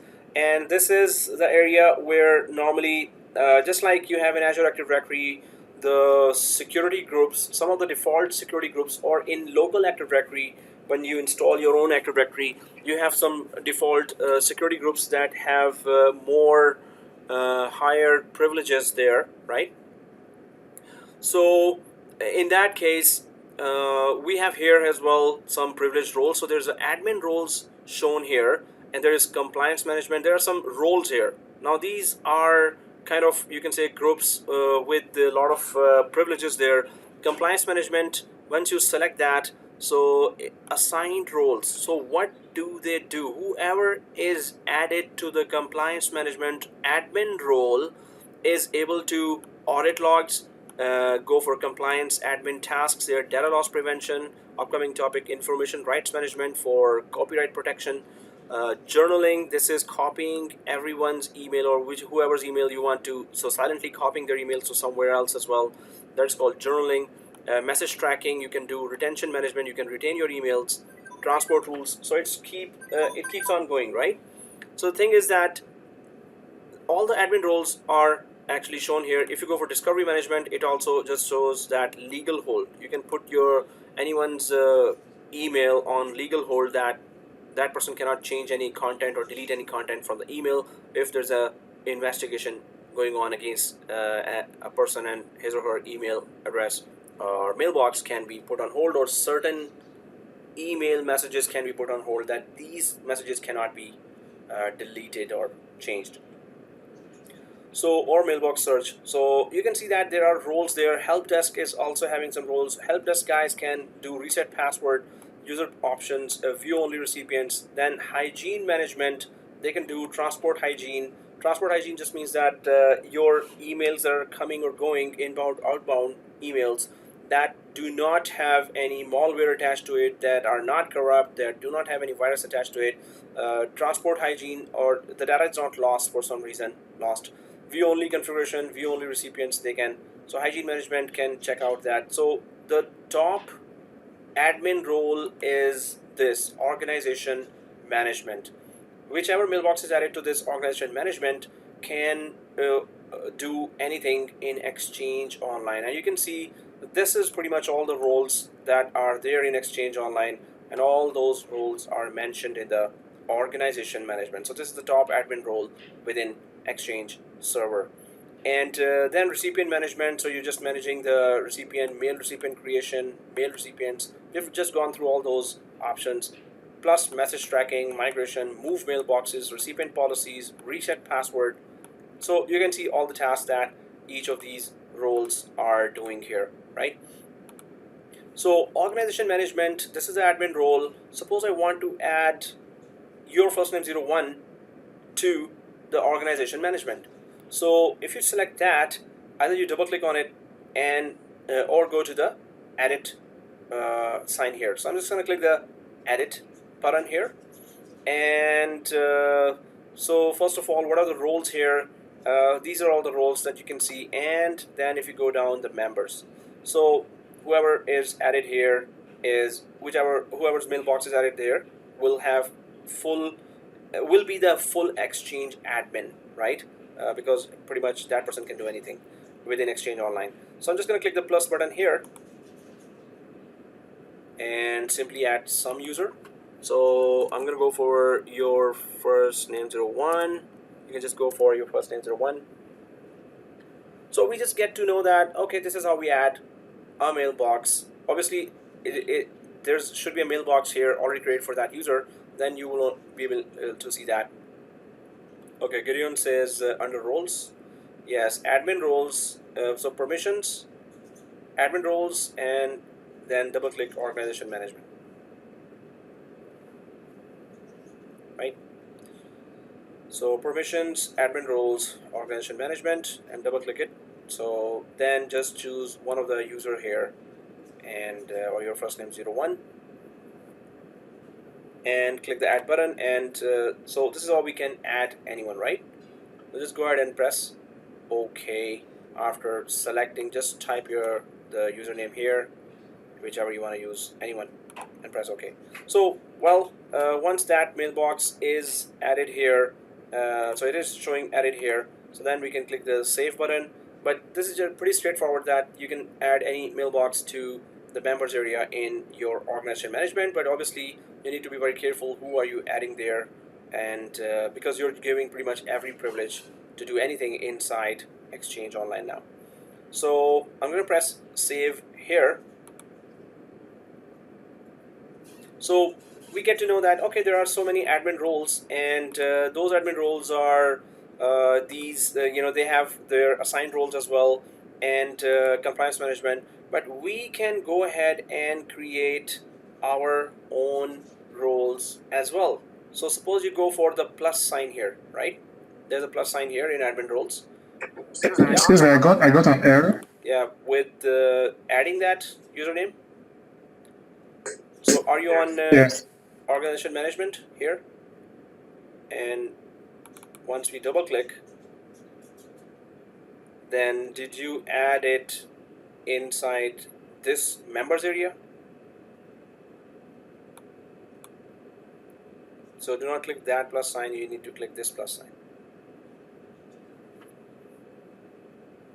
Okay, Dylan also says he got an error. So guys, did you went to the members area? Just go ahead and try again. Go to the members area and click the plus sign here. But I think maybe by mistake you click the above plus sign, which is for roles, not for adding a user. The below plus sign is for the members, right? So go ahead and try that and press save. Then there are two plus signs, go for the bottom one. And I'll click cancel, right? So I've saved already. I'll save, okay. So, but I'm not asking for a screenshot here. So if you were not able to add, maybe just refresh your browser and go ahead, try it again later as well. So guys, let's click the plus sign here on under the admin roles. Let's click the plus sign here. Once you click the plus sign, then you can go for your first name dash custom role.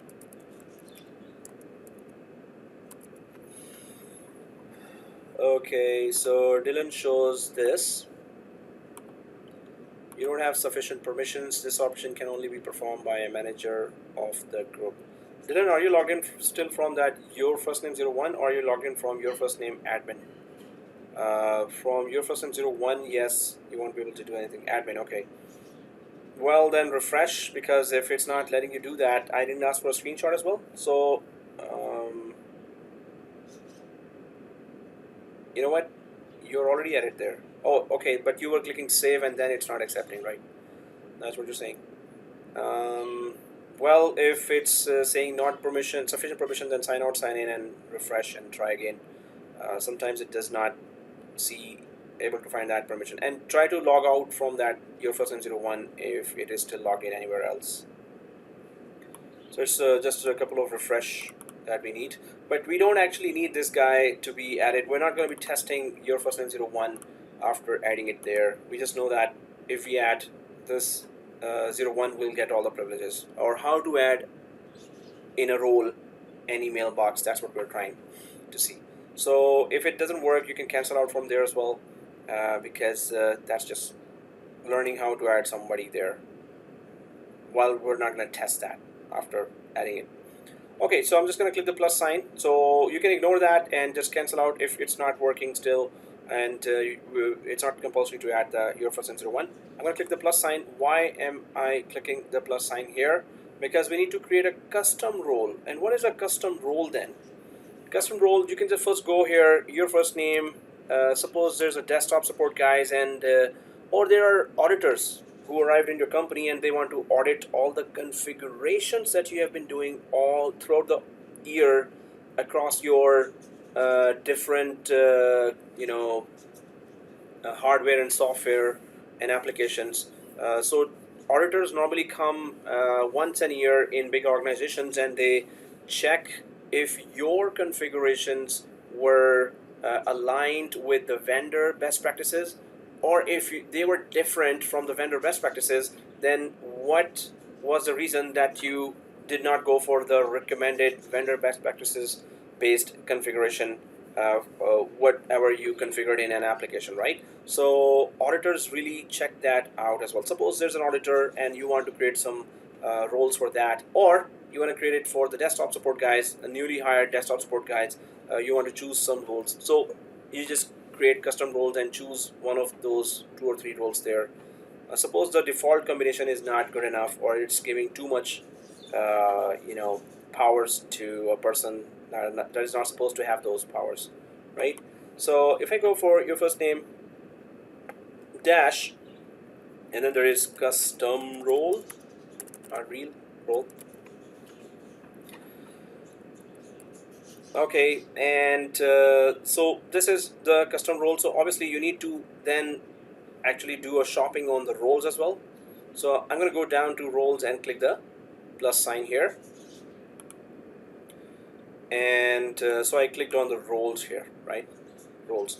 And now whatever role you want to add there, suppose it's read only for the auditors only, like suppose the auditors are not supposed to have any change configuration privilege given to them. So suppose I select the audit logs first, and then I need to select something else, but you have to keep your control key pressed in order to select random roles there which are apart from each other. So keep on the keyboard control key pressed, and then suppose you go for legal hold here, and you keep going down while the control key is pressed, and then this is supposed for auditors, and it's kind of read-only configuration you want to give. So you can go way down to view only audit logs, view only configuration, view only recipients, although the audit logs configuration itself was given, which can let them change them as well. So view only audit logs we have selected. Now I'm just selecting random roles there, just to show that okay, this is how you can just separately select whichever roles you think is good for the users that are given some new task there, and those guys should not be getting any more privileges than they are supposed to have. So I've added some random roles here. Suppose you did not get these, you can just add some other roles. We're not going to actually test them, but this is how we create a role or custom role group, right? Which is just your chosen roles here. So I'm going to click the add button here after selecting some of the roles and press OK. So add those all roles here and then press O and K. So once these roles have been added, so who are the members? Yep. Okay. So once these roles are added, then who are the members? So you can just add some members here as well. I'm just going to click the plus sign here. And your first name, I'll go for, where if you have multiple users there, you can just click any one of those. Okay, please go back. I hear that. Now you don't have to exactly have these roles here, right? You can add just the first two or just the three or any other. If you have added, it's okay as well. We just need to know how to create a role group, but not exactly with these roles, right? Okay, so well, on the top it is your first name, custom role, and then we went for roles here, and then there's members. I'm just going to click the members here and then go for the members as well, and just add some member. I'll just go for your first name 02. If you have just 01, go ahead and add that. So I'm adding somebody here just to fill up the whole requirement. So once these roles are added, so just drag your scroll bar to that level where you can see the name of the role and the roles, whichever roles you've selected. It doesn't have to be exactly these, and the user that you've added here. So that could be our screenshot number 5, that creating new admin role group. Creating new admin role group is the screenshot title. Creating new admin role group is your screenshot title. So if some of the roles are added there, some user is added there, and the name is created there. So I'm just going to take a screenshot here and creating new admin role group is the title. I'll just put it there as screenshot 5.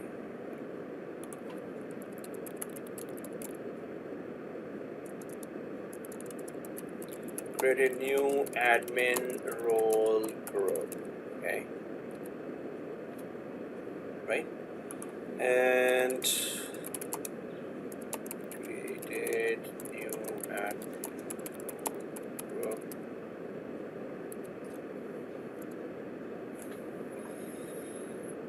All right, so if we go back to the environment, so if you've added some role, then some user, then go ahead and click save. If it gives you that permission error, so at least you got this screenshot. If it's not letting you use that, so sign out, sign in, refresh. But if still it gives you error, then cancel out.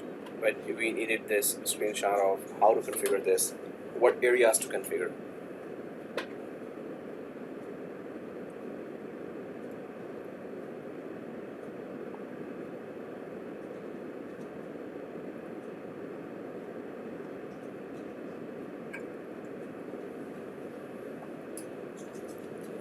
Well, it's adding updating organization settings.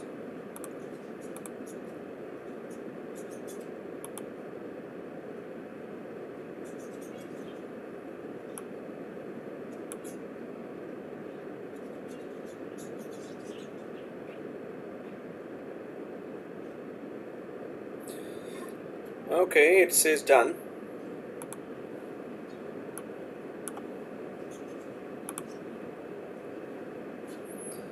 And Dylan shows some screenshots here. Wow, same thing. So Dylan, well, if you were able to take the screenshot earlier one, so you're good. But sorry, we couldn't update your organization settings. Please try again. You're just saying try again. So the main thing is you have to sign out from all wherever you log in from ExchangeOnline, and then refresh the browser. Just log in from one browser, then open up all the tabs, and then come back here. Normally, that's the procedure. If that doesn't work, then remove, delete all the browser history. That also works. And if, well, other than that, if it's not letting you create that, try again once more. If it lets you, click the save again. If not, then leave it. We're not gonna actually test that new admin role. So, but the screenshot you already took, that's good enough. Okay, try again, I guess. Yeah, I did try again, and it works. Okay, so you got another message there, so you can try again. Okay, guys, so we get that admin roles are there, and we can create our custom admin role as well, right? So in that case, well, these are pretty straightforward, that these are admin roles. You get higher privileges to do some tasks, admin level tasks. But what about the other one, that is user roles, right? If you click that user roles here, which is beside the admin roles, then are there some end user roles as well? Are there any end user side privileges as well that you want to give? So for these user roles, then okay, so Dylan says it worked now. Okay, way to go. And user roles here, so we have the default role assignment. We just need to understand that what are the user roles. Are the end users also given some more privileges? So there's a default role assignment policy here. What we can do is, there's a plus sign here, right? So we can actually click that plus sign and create our own role assignment policy. So I'm going to click that plus sign here. Oh yes, okay, so so guys, there's a request for a break, and obviously this is supposed to be there, so I'm just going to cancel out from here. After the break, we're going to continue from here with user roles and click the plus sign and go for that. So let's go ahead.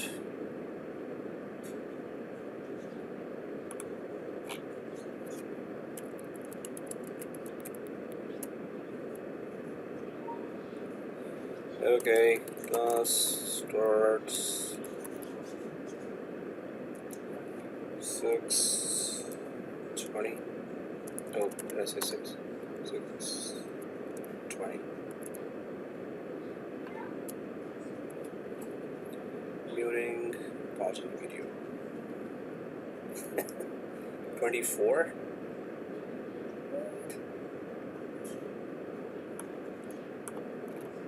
Okay, 624.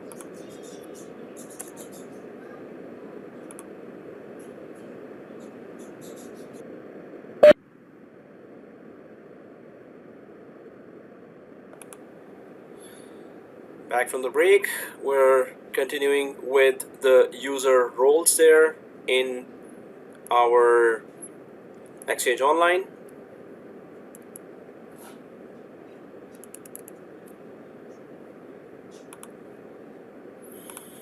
Okay, so in the user roles, there are certain level of privileges, a bit higher we can say. Few harmless kind of privileges can be given to the end user side as well.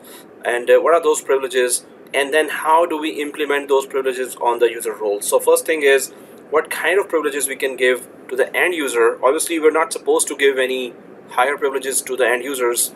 It can create a lot of issues, but what are those? And then suppose you do create a set of new role assignment policy. That is just end user side privileges on mailboxes, right? So we're going to create a new role assignment policy, which is just talking about some slightly higher privileges to the end users. That's the first thing. Second thing is that it's this policy needs to be connected to the mailboxes of the users as well.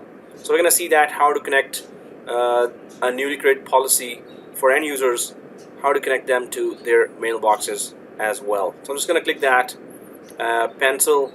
Oh, not pencils, I'm sorry. This plus sign. That's under the user roles. Let's click the plus sign here.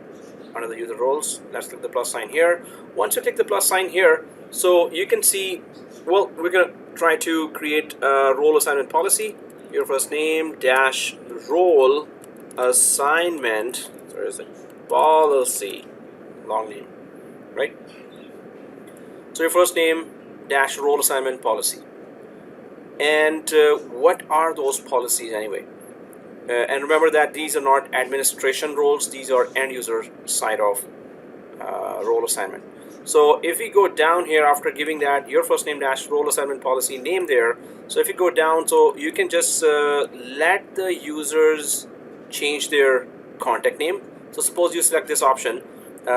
This role enables individual users to modify their contact information. You want to change your name, address, phone, including address and phone numbers, right? So you want to give that to users so they can change it in their mailbox, or do you want them to create tickets for that as well, and the ticket goes to the desktop support guys? Hey, can you change that name from this to this, or my phone number from this to this? And so easily they can do that themselves as well. And why should they communicate with the desktop support guys for this kind of trivial task there, right? If we go down there, so profile information, you want the users to change their profile information, so select that. This role enables individual users to modify their name, display name, and my name, so they can actually change that. Sometimes they go for ridiculous names there, and the end users do not follow some company naming conventions there, or naming policies there. So users could actually come up with, hey, cool dude there, and cool dude from sales department. So instead of this, so normally you might not want to let the users change their name to whatever they want here, but you can just follow whatever the boss says or whatever the company compliance policies say. So suppose we click that, and yes, they can change their display name as well. And then there's distribution groups. So do you want end users to create their own distribution groups? Now we know that we went to recipients, and then we created in the recipients the distribution lists ourselves, right? But do you want the users to also create their side of distribution groups as well? So from within the mailbox of the user, in many companies I've seen that the end users can actually create their own distribution groups. So suppose there are a few colleagues there, and they create a distribution group where those only colleagues are added there. Obviously you will also have you can also keep an eye on that, what's going on. But end users can create distribution groups from within their mailbox and add whoever they want, right?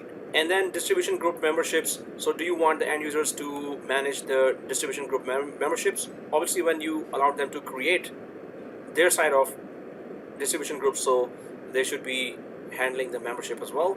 And other roles, so custom apps. This role will allow users to view and modify their custom apps. So do you want the users to add the custom applications or apps from the Microsoft Store? Now suppose there's a signature application there, app there, and the user, since you allowed the users, so they will just add the signature app or some other, mailbox related apps there, notepad or some other application that they can connect to their mailbox as an add-on. So normally this is something that end users should not have full privilege on. Some companies allow that, some companies do not allow that. That why should user be adding apps of their own choosing, but some do allow that as well. So suppose we do allow that they can add any email related apps there. That could, suppose there's a spell check app that you're adding, dictionary app that you're adding, or signature app that you're adding. So some add-ons, normally administrators arrange those apps there in the app store themselves, and the users can only see those which the administrator have arranged. And so then there's my marketplace. Now this is where Microsoft Marketplace, and you have thousands of apps there.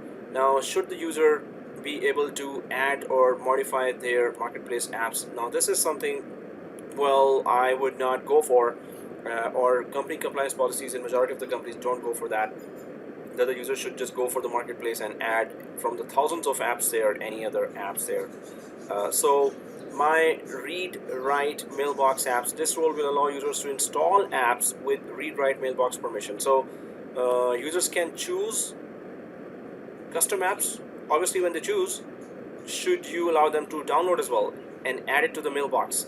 So if you allowed them this, obviously you would have to allow them this as well. If they can choose custom apps from administrator provided apps, then they should be able to download and attach it to their mailbox as well. So and then my base options, this role enables individual users to view and modify the basic configuration of their own mailbox and associated settings.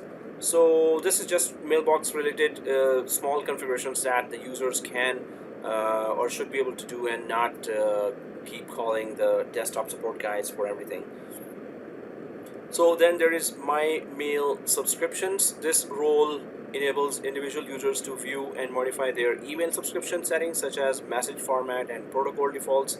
So some of those settings should be left to the administrators, and not everything should be allowed to be done by the users. So we don't have to go for this. Individual users to view and modify their email subscription settings. So are they subscribed to any of the news sites or tech news sites, or maybe this is an insurance company, some other insurance codes there, or it's a financial company, so stock exchange news. So you want to allow them to be subscribed with those sites or not, or should the user be doing that themselves? So it's unchecked. My mailbox delegation, should the user be allowing someone else to be having full permission, full access, or send as or send on behalf permission?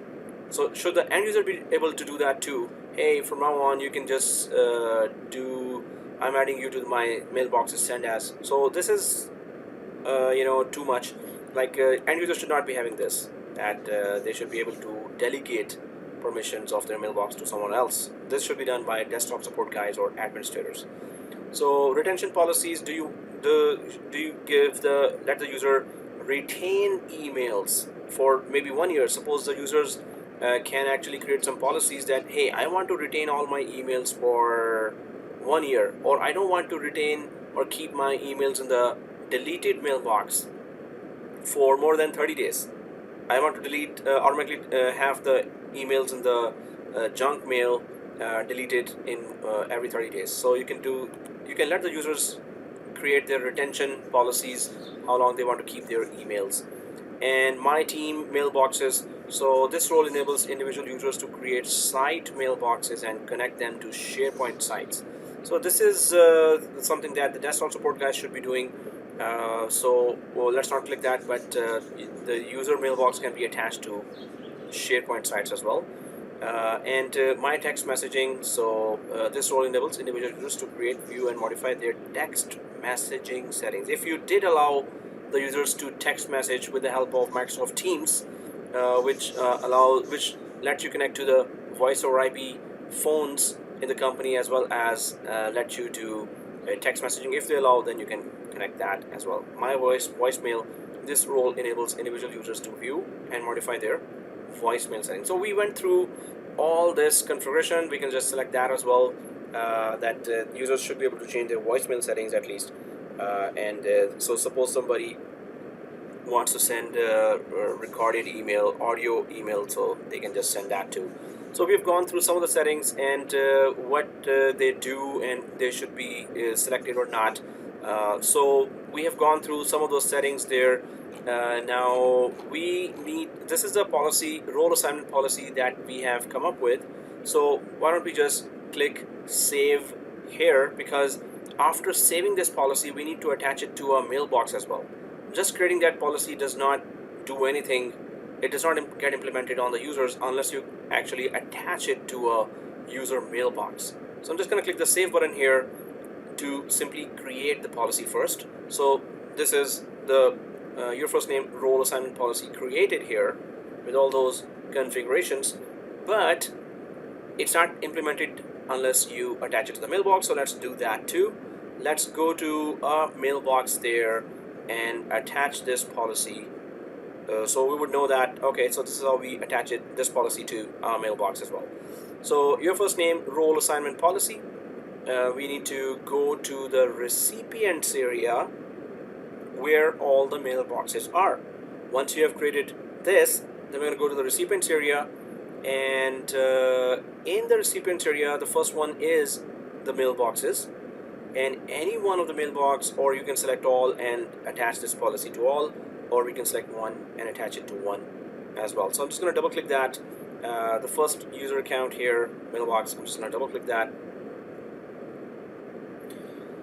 So where is the role assignment feature? So if I go to the mailbox features here, right, and role assignment is the second one here. Mailbox features, normally mailbox features is the area where you're going to be coming back and forth a lot. That has all the features. So you have created another role assignment policy now, and for this particular user you can go ahead and just attach this new role assignment policy, and whatever you configured there will be implemented on this particular mailbox, right? So this would be our screenshot number 6, that attaching role assignment policy to a mailbox. So this would be screenshot number 6, attaching role assignment policy to a mailbox. Screenshot number 6, attaching role assignment policy to a mailbox. So obviously your name should be showing here. I'll just take that sample screenshot now.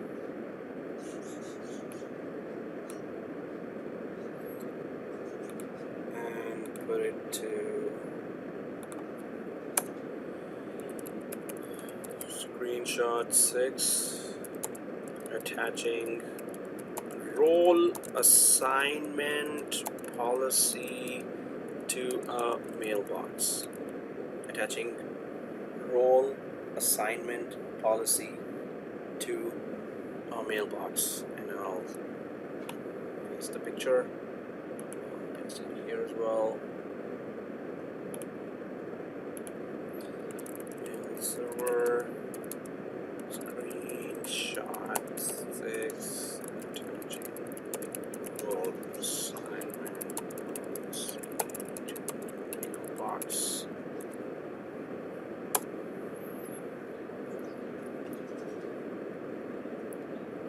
Okay, so we can go back and simply just implement that. Go ahead and click save. So this is where it gets attached, and you can attach it to all mailboxes or just few as well. So just to show that if it were, suppose it were multiple mailboxes, then what, right? Where do we go? So suppose we select another mailbox one other or two others, right? I'm selecting two. I just press the shift key and selected two of them. So I want to actually change this on the 2,000 mailboxes. You just keep selecting them, and then where do you go? So you go to the right side here, and so there is organization, there's message restrictions, there is custom attributes, and Outlook, POP3, IMAP, MAPI, and it keeps on going down. Exchange. Then there are more options here as well, right? So if we keep after selecting multiple mailboxes, so you can go way down to more options here, right? And in the more options, when we click, so it just simply go ahead and shows us role assignment policy here. So this, when we change from the right side, can change this or add this policy to multiple mailboxes on the left side. So I'm going to click that update here, and then you can just choose to put your own role assignment policy there with all those recommendations there or selections there. So, well, this is how it is done, and we don't really have to do that. So I'm just gonna click cancel out from here, but this is how we go for multiple mailbox for any of these. So these are a lot of options up there. You want to apply this bulk edit. This is called bulk edit, and you can select mailboxes, and then on right side everything is there, right? Okay, so so Khalid says, how did you select multiple users? Select one and then keep pressing shift key and select the other, right? And if you want to select random, suppose this one, then you press the control key and select this and this.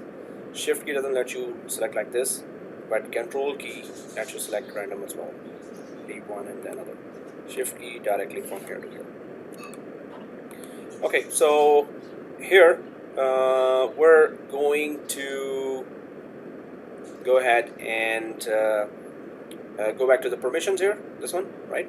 Permissions area. And in the permissions area, there is that Outlook web app policies as well. This is very interesting.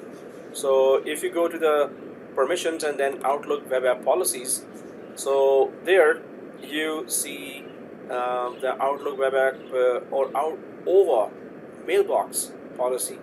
So whatever folders and configurations you see inside a mailbox, so this is the policy for that. Suppose I go to the inside of a mailbox. This is the mailbox, right? So you see there the calendar is down here and the envelope is showing, so all the mailboxes here, and you can add people here as well. And if you click the three dots here, there's files and to-do list here as well. And then there are some features here as well. You want to show all these features, you want to show calendar, you want to show everything, but you can choose and you can even select that what you want to show and what you don't want to show.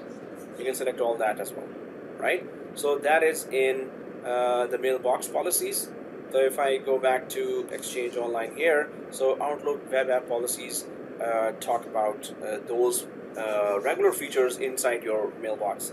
So let's create a plus sign. Let's click the plus sign and create our own Outlook web app policies here. So, and then we're going to explore that what is inside anyway. So once you go to Outlook web app policies and click the plus sign, this is what opens, and you can go for your first name dash Outlook web app policies, web app policy. Okay, and click anywhere else. So Outlook web app policy here, and you can see that these are regular features that are supposed to be here inside every mailbox, and some of the policies that are not concerning the user. So does it support journaling or mobile device contact sync or LinkedIn contact sync? So synchronization is there or not, text messaging is allowed there, instant message is allowed there or not. But if you go further down here, then do you want to show weather there inside the mailbox? or premium client. Premium client is enabled. Users can use the standard version of Outlook on the web. If you clear the checkbox, users will be switched to the light version of Outlook on the web and get a simplified experience. So premium client is pretty much just like Outlook, Office Outlook, and have all the features there. But if you uncheck that, so it will be a light client which does not have all the email or mailbox features there, right? So, but you want to show places there, locations or local events as well coming to the mailbox. And then there's a more options here as well.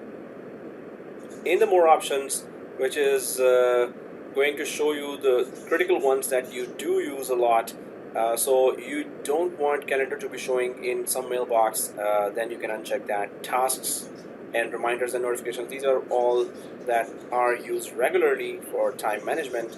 So obviously you don't want to uncheck any of those, but these are all the features that are available for Outlook web app policy. So, and it doesn't get implemented right away. Sometimes we see that it got implemented after 24 hours. Suppose you just remove some very specific feature. Now, you know this instant messaging and text messaging, right? Especially instant messaging. So if instant messaging is enabled, users have access to instant messaging functionality such as the ability to send and receive instant messages, view, blah blah blah. Okay, yeah, instant messaging there. So where is the instant messaging inside our Outlook here? If I click the Outlook, there's that S here, Superman, right? No, it's Skype for Business, right? So if you see that S there and you click that, and there is another user actually showing here. So if you go to S and either you can go for contacts and search, or suppose I go for this user and click, and then I can type so whatever user is showing there, I can type hello here, and this instant message will appear to that user inside user's mailbox as well, right? So the instant messaging feature is this S or Skype for Business. But if we go here, okay, I'll just try this. So what if we uncheck the instant messaging first of all, and uncheck that, and let's click the save button. We need to obviously attach this Outlook web app policy to a mailbox, just like the role assignment policy as well. So we're just unchecking this instant messaging. We're just going to click after that. Once we attach it to the mailbox, we're going to come back to the mailbox here. We're going to attach it to the administrator mailbox, the one with which we are logged in right now, right? So what we're expecting is that this icon should be gone if we have unchecked that instant messaging, right? Well, you know, it's not going to go right away, and sometimes it's just there, and while we have removed that, so then we have to contact support. But that's what we're expecting, that instant messaging, it should just, that S icon should go away. If there's anything other than that that also shows messaging word, no, that's it, other than text messaging. Okay, well, how about we're going to actually uncheck that text messaging as well. So two of these are unchecked, instant messaging and text messaging. Text messaging was already not, you know, we're just interested in that. So if you've unchecked these two, let's click the save button. Everything else remains the same, unchanged, other than these two have been unchecked just now with this new policy, Outlook web app policy that we are creating. I'm just going to go ahead and click save. Once we click save and press OK,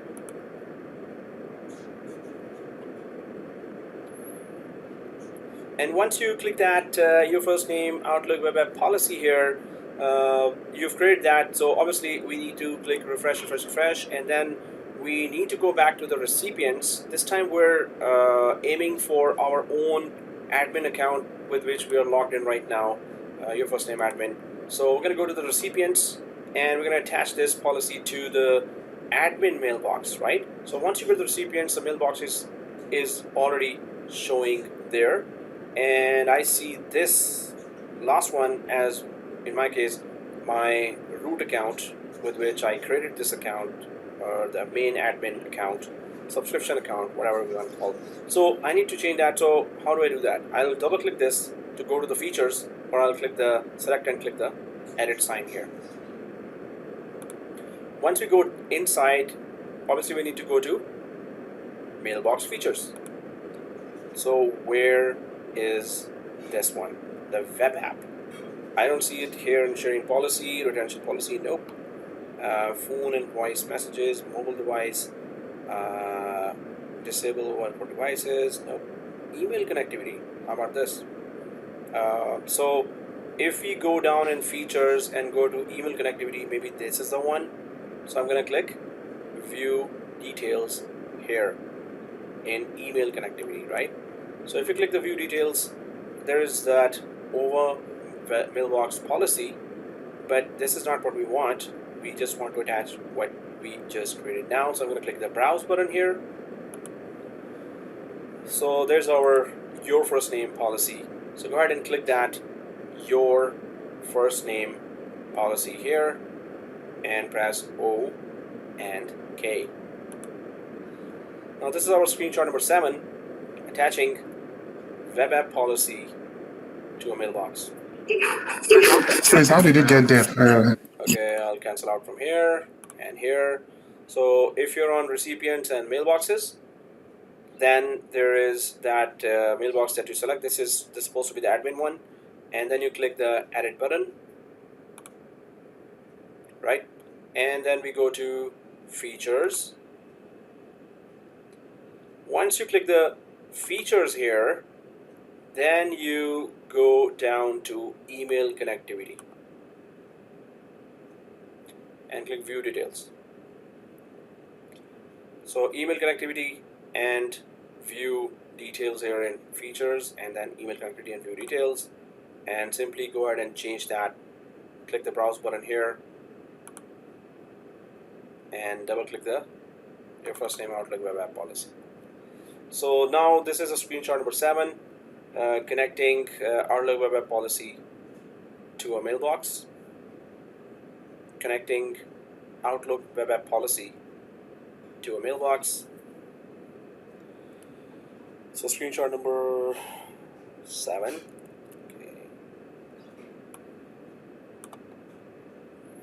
Connecting Outlook web app policy to a mailbox.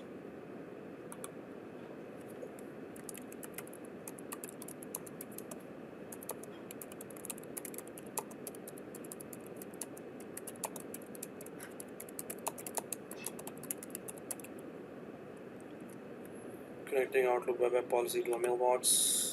So screenshots.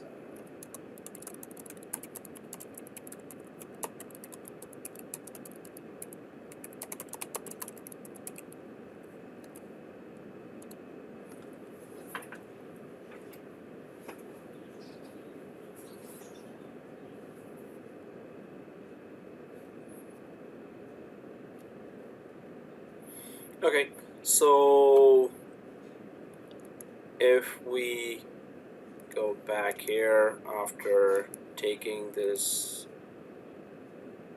screenshot, your first name Outlook web app policy. So let's click save.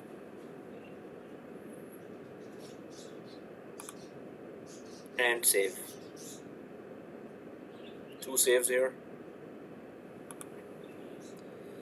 Saving completed successfully, and press O and K, or KO, not KO, okay.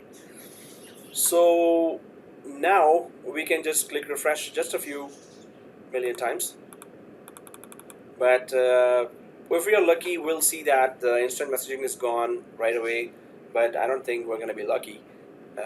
So if we go inside the Outlook, if you have changed the correct mailboxes, if you implemented it on the correct mailbox here, then I'll go to the Outlook and simply refresh the whole on the browser level. Go to the Outlook and refresh on the browser level. It may, oh, you're kidding me? Not. So I thought, yeah, it took some time. No, wait. Is it really gone? Because I thought it is gone, but it just slowly came up. So Really, it's gone? Amir? I'll refresh again. It came back. You see, it's not there, and there you go.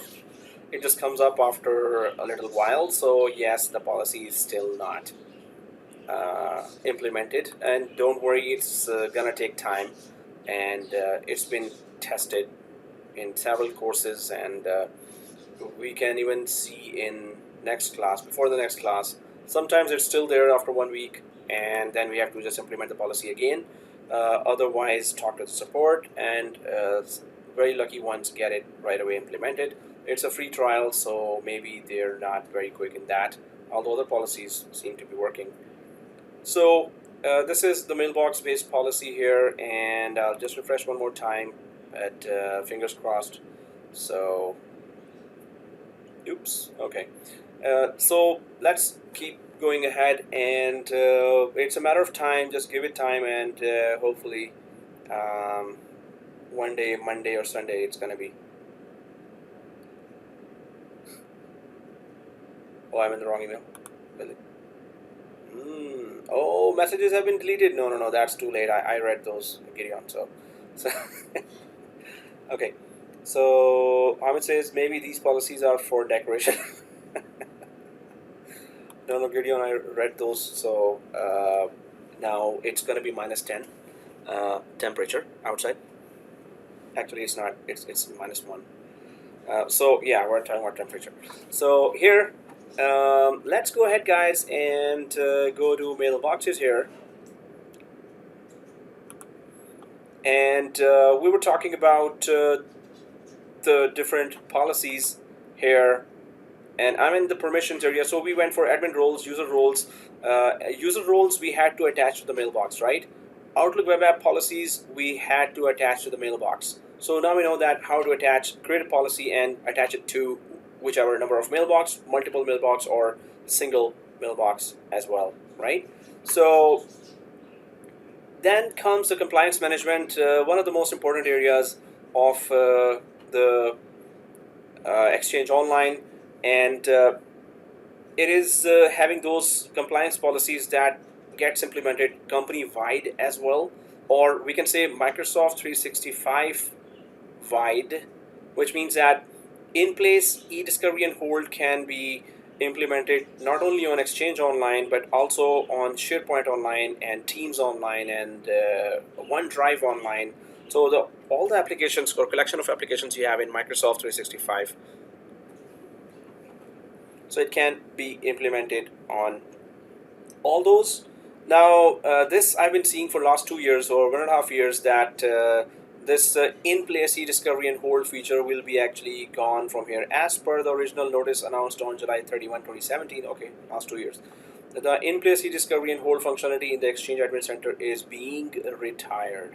So, and then they are actually giving that time frame as well. July 1, 2020 and October 1, 2020, the in-place e-discovery and hold functionality in the Exchange Admin Center will be placed in a read-only mode. This means you will be able to remove existing searches and holds. But what is it? What does it do? So in-place e-discovery and hold search the mailboxes in your organization for email and other message types that contain specific keywords or meet other search criteria. So you're looking for some specific keyword. Suppose it's a bank and somebody had put that sell all your shares tonight. Suppose you're looking for that keyword among all the thousands of mailboxes there, and you get to find that, then you put it on hold as well. So in place e-discovery and hold is there as well. Hold just means that whatever email was discovered doesn't can't actually be deleted, or it could not be forwarded, it cannot be deleted, it cannot be changed if it is on hold. So, and you put it on hold when somebody's on under investigation, right?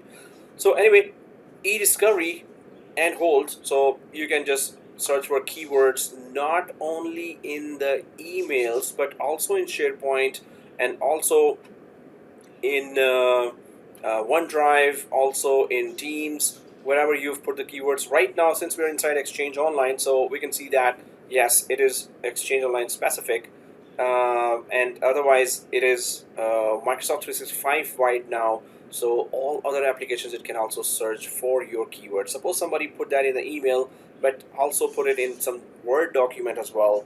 Also put it in some messages in Teams as well, or in SharePoint Word document. So in that case, you will be able to find it anywhere across Microsoft 365. So you can create a new search or edit and restart an existing one to update the search list and click refresh below. So, well, you can do that with in-place eDiscovery and hold. Now, the one that is attached to this here in Exchange Admin Center, that may not work. So during this process, for a better customer experience, we encourage your organization to start using the eDiscovery search and hold features in Microsoft 365 Compliance Center. So Microsoft 365 Compliance Center is the new home for in-place eDiscovery and hold. Why it is being moved to from Exchange Online to the Central Compliance Center service of Microsoft 365? Because you need to search across all different platforms, or all different applications that are part of the Microsoft 365. So what we can do is that we can click this Microsoft 365 Compliance Center link, and we need to go there and check this in-place eDiscovery and hold feature. So if I click that Microsoft 365 Compliance Center, let's go ahead and click that. Yet another tab, and again track with icons there. This is white lock icon. There's a yellow envelope, your Exchange Online, and red square is your Microsoft 365 Admin Center. Remember all those, while the blue triangle is your Azure Active Directory, which actually we don't need right now. So anyway, once we go there, wait, what did you select for that? Okay. So Dylan says, wait, what did you select? Teach. Okay, so here, Dylan, if you're on compliance management, in place eDiscovery and hold, then we selected this guy, this link, Microsoft 365 Compliance Center. Go ahead and click that. And then, well, it is inside Microsoft 365 Compliance. And welcome to the Microsoft 365 Compliance Center. And improve your compliance posture. Compliance Manager measures your opportunity to protect data and comply with standards and regulations across your Microsoft 365 services.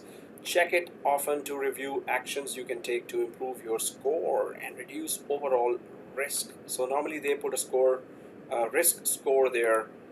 So, well, we're here to actually just check that compliance feature that is related to eDiscovery and hold. So for that, we need to check it all. So if we go up there, so there's that home button there, and in the home button, I'll just remove this. Does it say here anywhere? No feature here. But if I click the Compliance Manager, then right. So Compliance Manager might show some features. Otherwise, we'll straightforward go down to Show All here and check it out there. Okay, Compliance Manager, welcome. I'll close that, and improvement. So yeah, that's just the risk score there, or compliance score. How much you're compliant to the company policy, or how much you're compliant to vendor best practices, right? So it's going to score you for that whenever you have configuration in place. So I'm just going to go down here, way down to the Show All here. This one. I'm going to go down and Show All, right? This Show All, right? Show All. And now you can see eDiscovery, right? So there's that eDiscovery here, and then you can see once you click Show All, then you go up, and hopefully you were able to find the eDiscovery there, and there's a core, and there's an advanced. So let's go inside under the eDiscovery. Let's go to the core. Hopefully you all were able to find it. I want to click the core here. Please, how did you get there? I don't know the. Are you on this page? 65 compliance? If you are, then go down, and at the bottom you should be seeing show all. Okay, I'll click show less. So we're here, you go down here, and you should be seeing show all here. So click that show all. Once you click show all, then you have to go up there until you see e-discovery, and click under the e-discovery. So just expand the e-discovery like this and click core, right? Okay, so let's click the core here, and you can see on the right side once you click the core that there is core e-discovery here. So the main purpose here is you want to search some email, you want to search some text, you can search it here within Exchange, but it's not limited to just Exchange, although you can just limit it to Exchange yourself as well, but it's limited to not only emails but all the documents. Suppose you were chatting in Skype for Business, and in the chat you were saying, hey, you can sell all your shares. So Skype for Business conversations normally are always saved. Whatever you type there could go against you as well. So be careful what we type, right? So in Teams data, and whatever data was there in the Teams, normally there are chat boxes there as well, and other content in your organization. So it's going to check in all documents. So throughout Microsoft 365, whatever sentence you're looking for, whatever statements you're looking for. So this is the main purpose of core e-discovery. Then we click there's a create case here, create a case here. Hopefully everyone's seeing that. And let's click that, create a case. And enter a name and description. So give this case a friendly name. So what we're essentially doing is just trying to search something among emails, basically, because it's our ExchangeOnline, but you can check or uncheck other applications as well. So the case name is that your first name, e-discovery.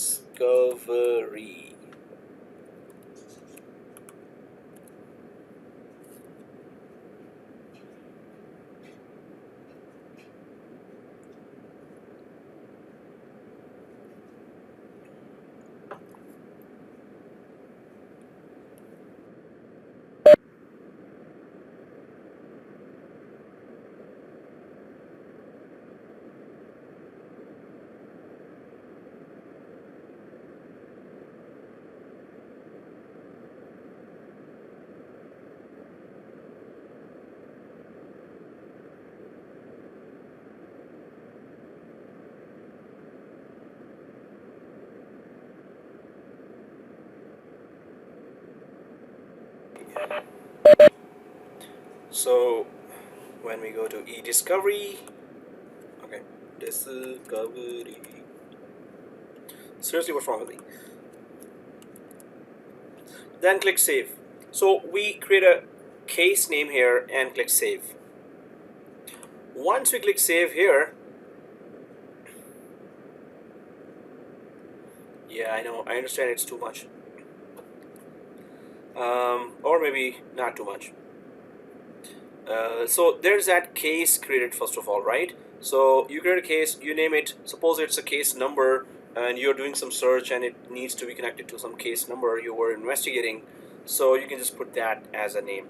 So now once it is done here, then you can click that, go ahead and select that. As soon as you select this case, then you can start doing your search here. Now every time when I'm on ExchangeOnline after a few months, so it's every time it's changed, but well, it's for the better user experience. Manage this case. So manage members first of all. So for which member you're doing an investigation or e-discovery. So we're going to click that add button here, and I see a lot of mailboxes here. Well, we had a lot of emails there for the administration. The person who's doing the investigation, we can search that person's mailbox, which is ridiculous, or we can just go for somebody else's mailbox. We just want it to search something, right? Get a result. So if I go back to the Outlook, ID tech support sent, I resolved this issue, okay. Did we send anything else that was specific? Testing email enabled. So, okay, hopefully we all put that, I resolved the issue. But that was done from a ID tech support. So suppose we are searching for, we can select this mailbox, shared mailbox here, where there's a wording here, I resolved the issue. Or whatever you wrote there, exactly, I'm just gonna copy this as a subject. If you wrote this exactly this way, just go ahead and copy that in your mailbox, because we just did it today, or just I resolved the issue, you can just copy from here, right? Because we need to look for something in the mailboxes. It could be anything in any other mailbox, you can choose any other line, but copy paste it, right? Because it has to be the exact spellings and exact spacing is there. And we're going to go back to discovery again.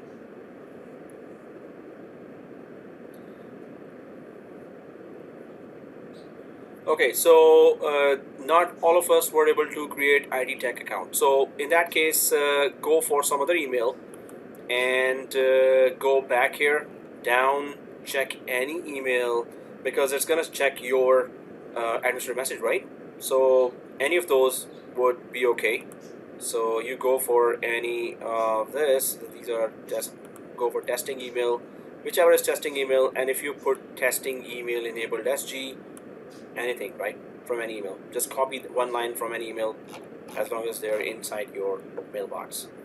Okay, so in my case, I'm just looking for that in ID tech, but you can start looking for, in fact, you know what, since I'm asking this from everyone and not everyone was able to create that, Gideon says, so let's just go for our own mailbox. You can just choose anyone else as well.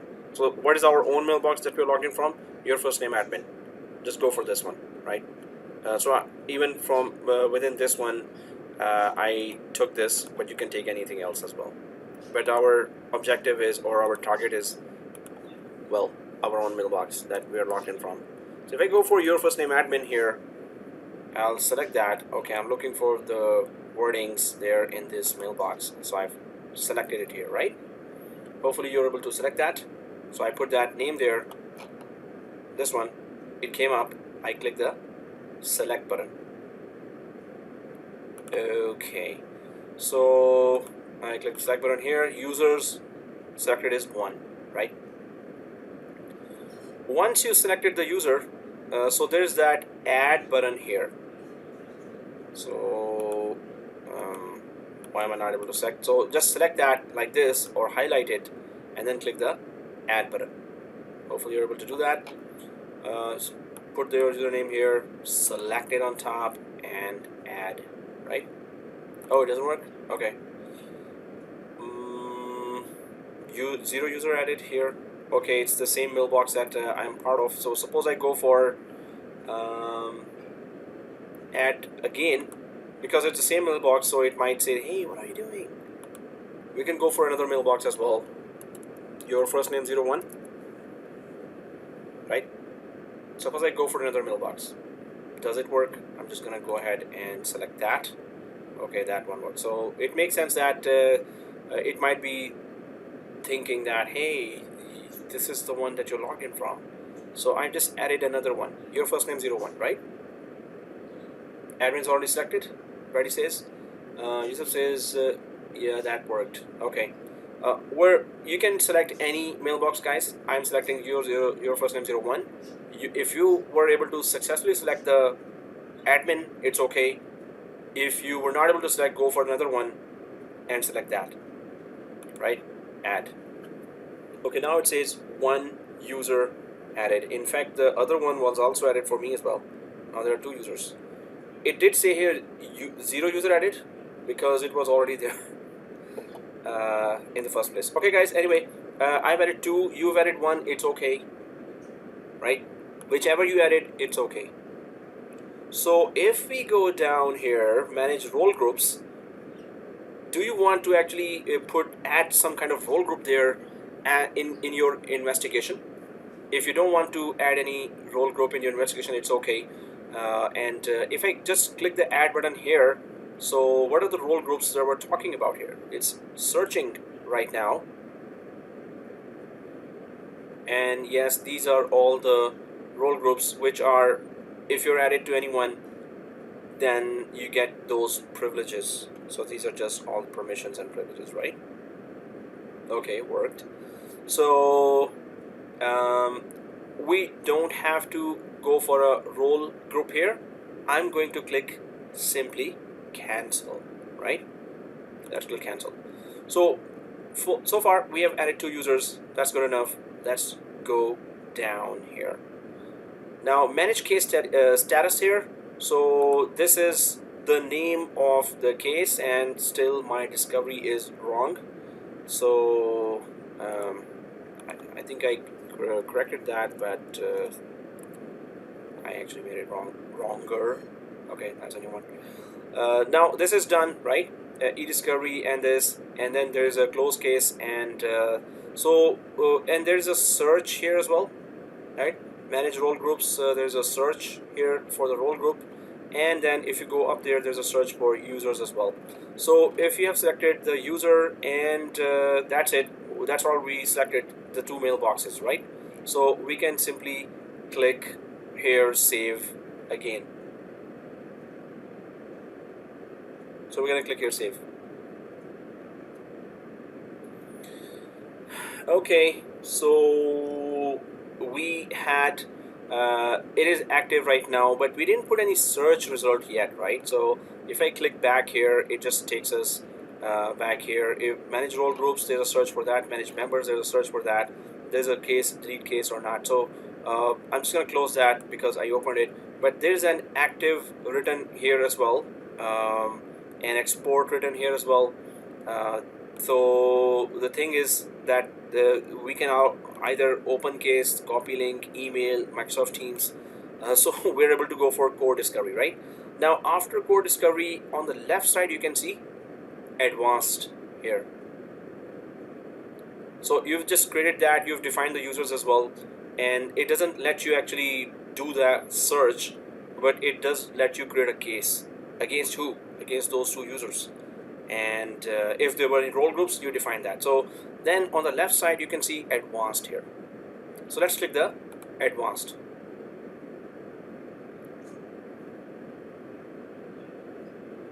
And it is opening. So there's an overview here, your cases, 0 cases, but there's a cases here. So once you click advanced and go to cases here,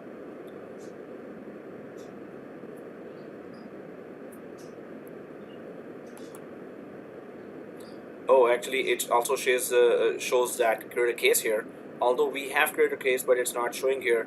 And configure global analytics settings. So use advanced discovery to manage the electronic discovery workflow for legal cases, identify and communicate with custodians, preserve data that's relevant to the case, then add it to a review set, and apply analytics to reduce the volume of data to what's most responsive.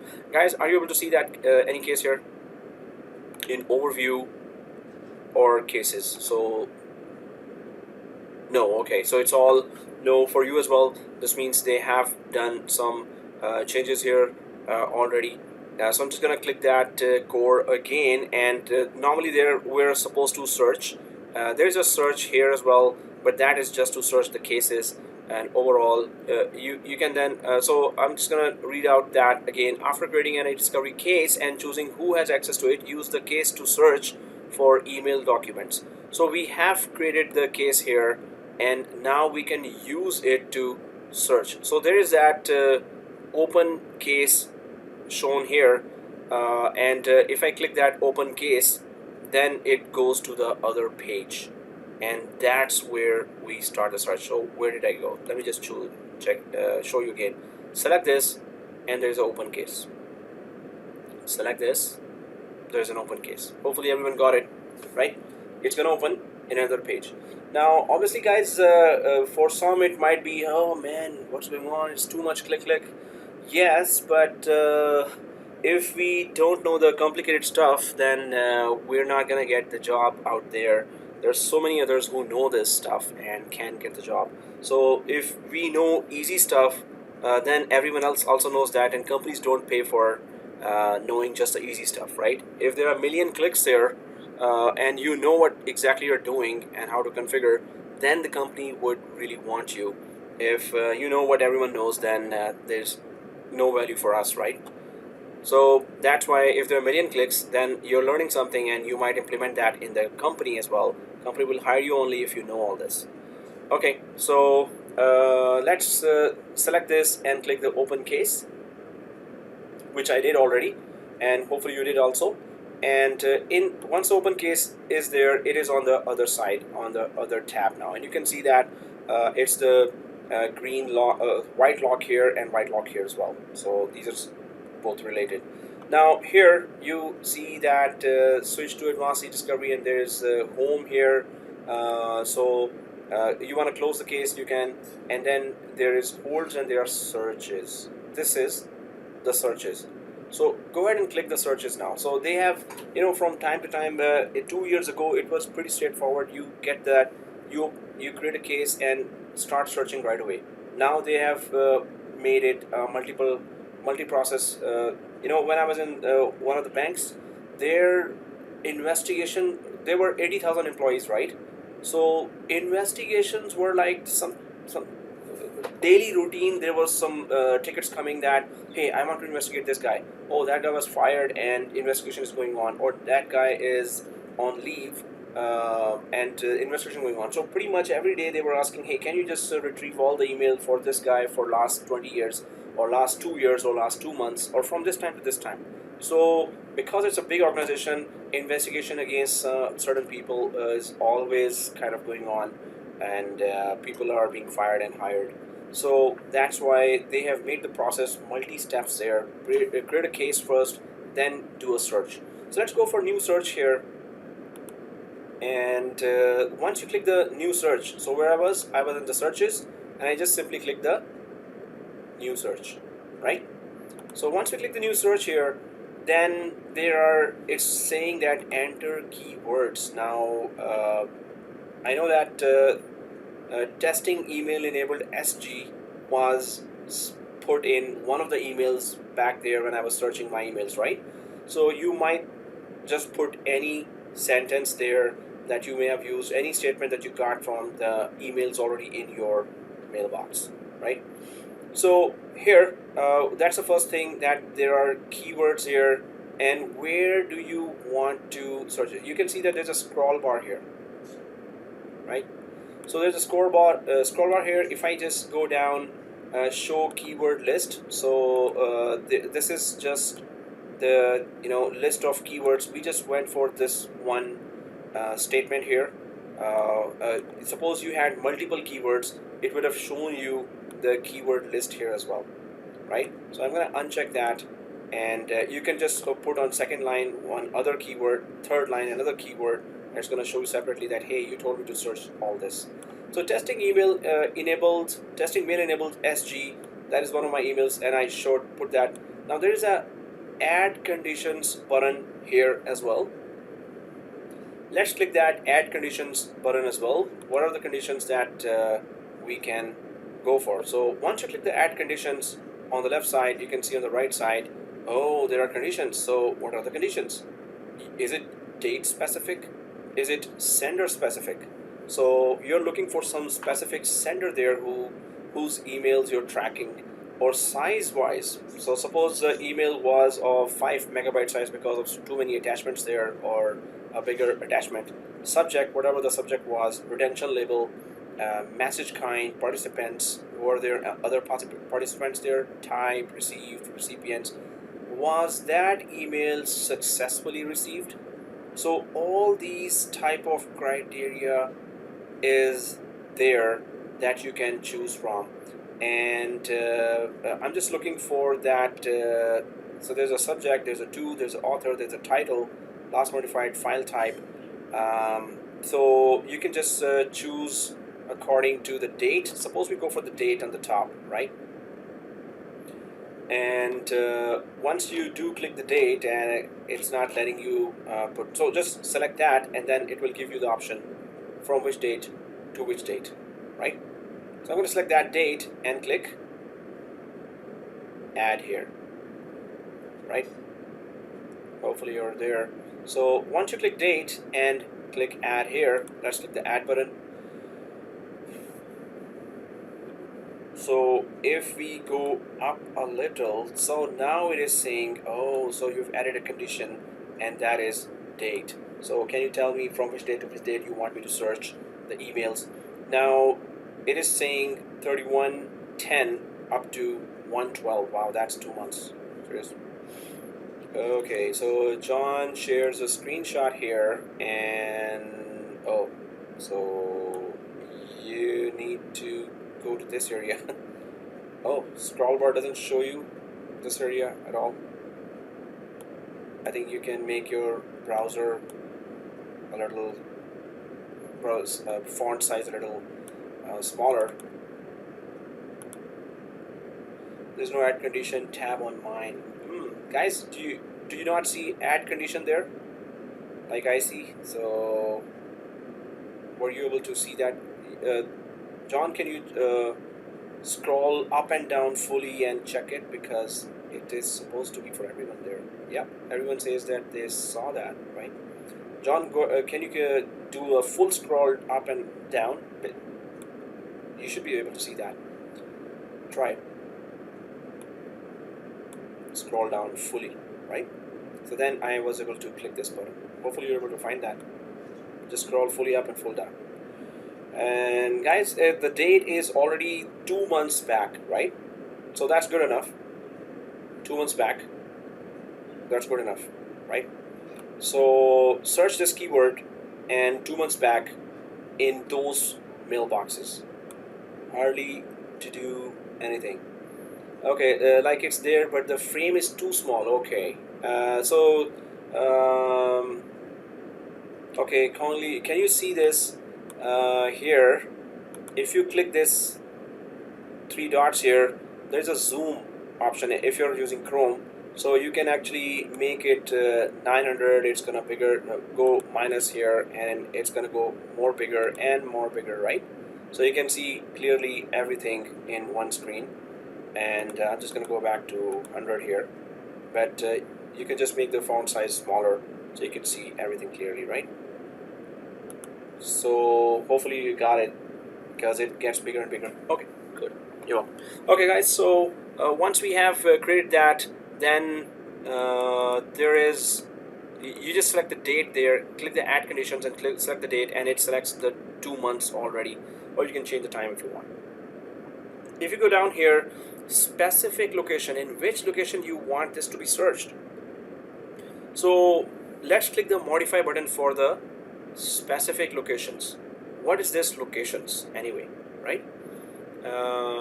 So here, if I click the modify, now you can see that do you want it to be searched in Exchange email or Skype for Business as well, Teams as well, Sway, Forms, all the other applications as well.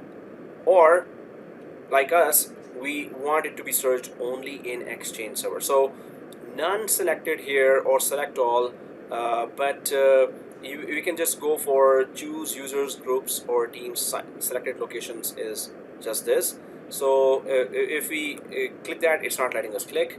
If we select this, it's gonna select all. Or we can go for choose users, groups, or teams, right? Just to check that, does it let us select only Exchange email? So if we select this, choose users, groups, or teams here, yes, it's just Exchange email. So this is just Exchange email is showing there, but we're not going for any specific user now. I'm just gonna close that, right? I'm just gonna close that. So either we select all or we select few, right? So here we can just go ahead and select all. Just click this button, right? So it's going to search everywhere, but obviously it's going to search our email as well. Although we could have gone down there as well this way, and just specific users, just go ahead and select all, because there's nothing else in any other of these areas. Or you can keep digging down there if you know what you're doing. So I have selected all here. Just search across all location. This is location. Exchange email is a location. Exchange Office 365 group is Office 365 group email is location. Sky for Business, Teams messages is way. Okay, so we're not selecting SharePoint sites. We're not selecting Exchange public folders, which is not even created. We're gonna later create that, right? So we select all this and click save. So now you have selected the keywords, you have selected the date, and you have selected the locations as well for the e-discovery to search, right? So that selected here. Let's take a screenshot number 8 here, and that is the e-discovery configured. Screenshot number 8 here. Either this is showing or this is showing, doesn't matter. Keyword is this: testing mail enabled SG, right? I just went for my previous emails in this admin mailbox and took one statement here. It's better to copy from your mailbox anything that is, so you would know that it is already there and whether it is selecting or not. So e-discovery configured, take a screenshot here and say and click e-discovery configured. So I'll take a screenshot here, e-discovery configured. I'll take a screenshot here, e-discovery configured. Screenshot.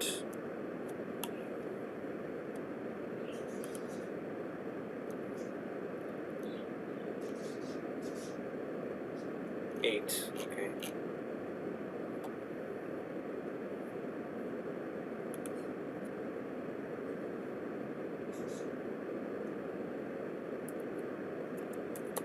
E-discovery configured.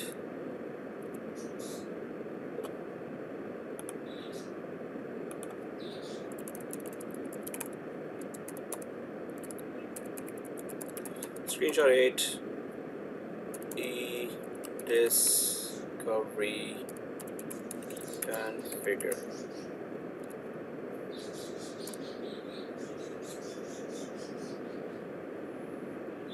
So can you go back to screenshot? So this is a screenshot, e-discovery configured. So then those who have taken the screenshot as well can go ahead and save and run, and those who have taken the screenshot, click save and run. It may discover it right now, it may take a long time. It's different results for different students. So once you have taken a screenshot here, I'm going to click the save and run now as well. Hopefully you've taken that.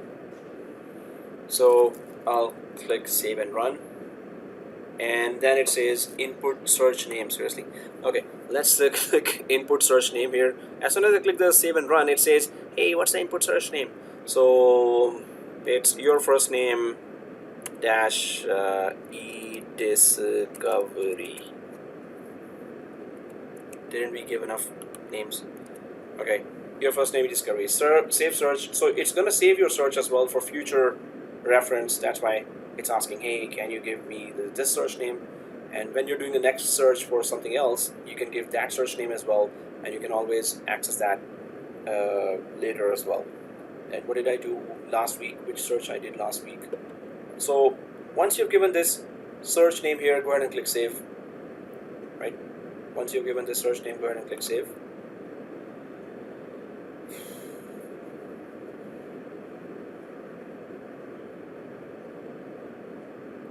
So is it ing or is it id? So searched or searching. So either it is ing or it is id. I think everyone is ing. It's all ing. Okay.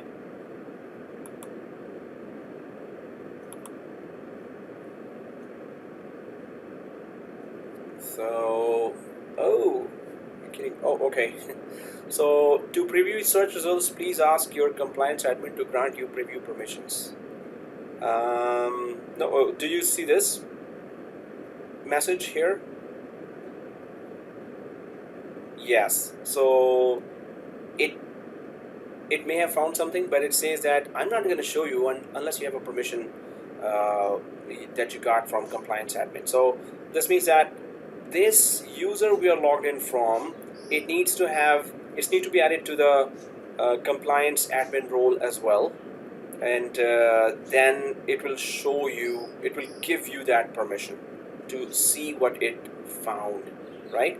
So if now I know that I copied it from my mailbox, this keyword, so I know it's there, and if it had found it, it's not showing me right now because it says I don't have enough permissions here. So what I can do is that I need to go to the admin roles, and I need to open that compliance admin role, and I need to add this logged in admin account there as well. Although it's a root account, it's supposed to have all the permissions to do anything, but in the compliance admin role, maybe it's empty right now. So that's why it's just saying permission is not granted. So how do we go there? We are inside the core e-discovery or in the compliance center, but we can go to that yellow envelope where we were in ExchangeOnline, right? This yellow envelope where we were in ExchangeOnline. So it was in permissions area in ExchangeOnline. If you go to the permissions, then there was admin roles here. So first you have to go back to yellow envelope icon, which is ExchangeOnline. Then you need to go to permissions here, and then you need to go to admin roles, this one.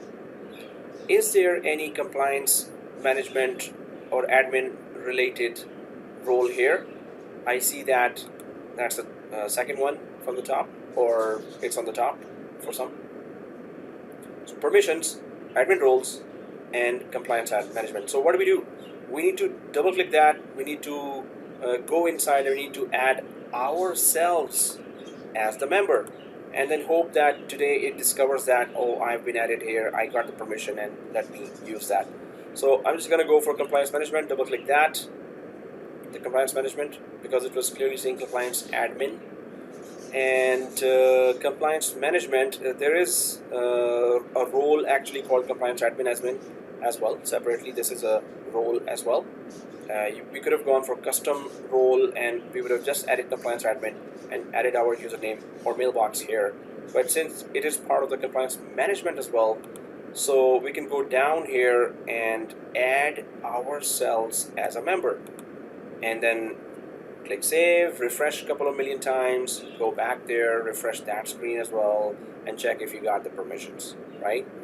So if you're in the compliance management, just add yourself as a member in the second box here, which is the bottom box, members. I'll click the plus sign, I need to add myself, and so even the top admins are not necessarily added to all the admin roles. Just gonna press enter. Oh, okay. That's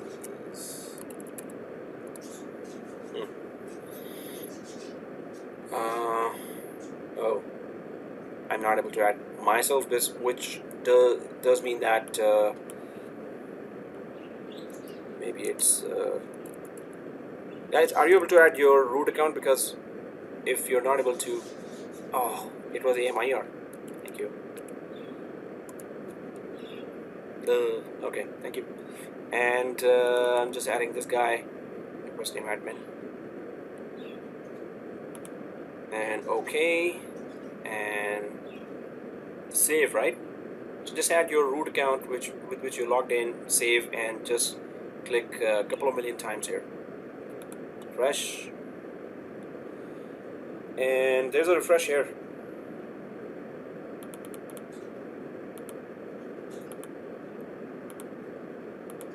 Okay, so you're trying to convince by refreshing a lot that, hey, it's been added, can you update it on your side as well? The background synchronization might take time. So I'm going to go back to that 365 here, right? Compliance, where we had this error, preview permission is not there, and I can just run it again, right? Or I can just refresh the whole thing, this one, right? I'm going to refresh this now on the browser level. Refreshing, and it takes me to the first page. I'll go to the searches because I did save that search with that name, right? After refreshing the whole browser, I'm going to search, and that search is there. And if I select, there's a view results here now, right? So I refreshed the whole browser, it took me to the first page again, I went to the searches again, I found my search there, I selected it, and there's a view results. But is it allowing you to view the result or not? Okay, so yeah, that's expected, because it's going to not be backward synchronizing, or in the synchronization in the background will be really slow. That's one thing. And second thing is, yes, it's the same error here. It's even if you click on save and run. Okay, yeah, so say you're running the same search again, and the preview permissions are there to preview the results. So the thing is that it's not showing that now, but we can just keep it like this, and we can refresh it after some time. Sometimes it's just a matter of time, like after 5-10 minutes, when you refresh again, it might show you. It's fingers crossed. Sometimes it was not even shown after half an hour as well, and for a few students it updated.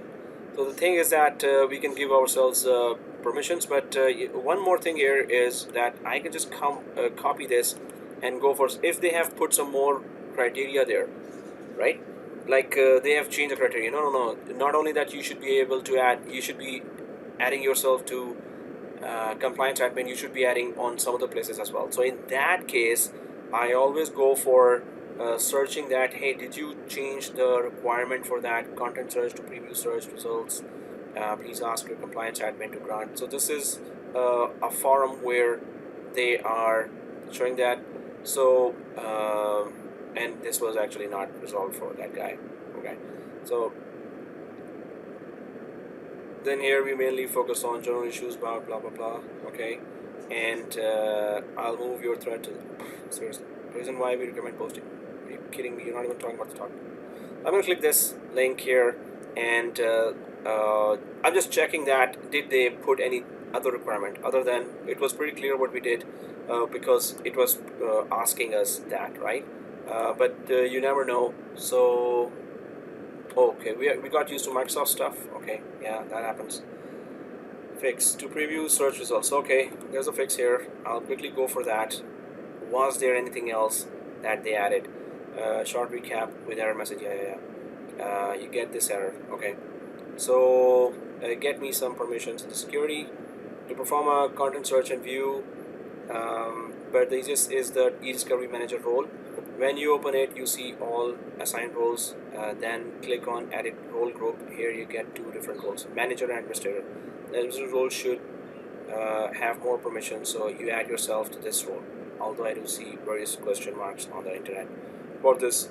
Well, it worked. This worked for this guy, although we went for what we did. So e-discovery manager role is another role that where we can add ourselves. I'm just gonna quickly do that now. Is there a e-discovery manager role?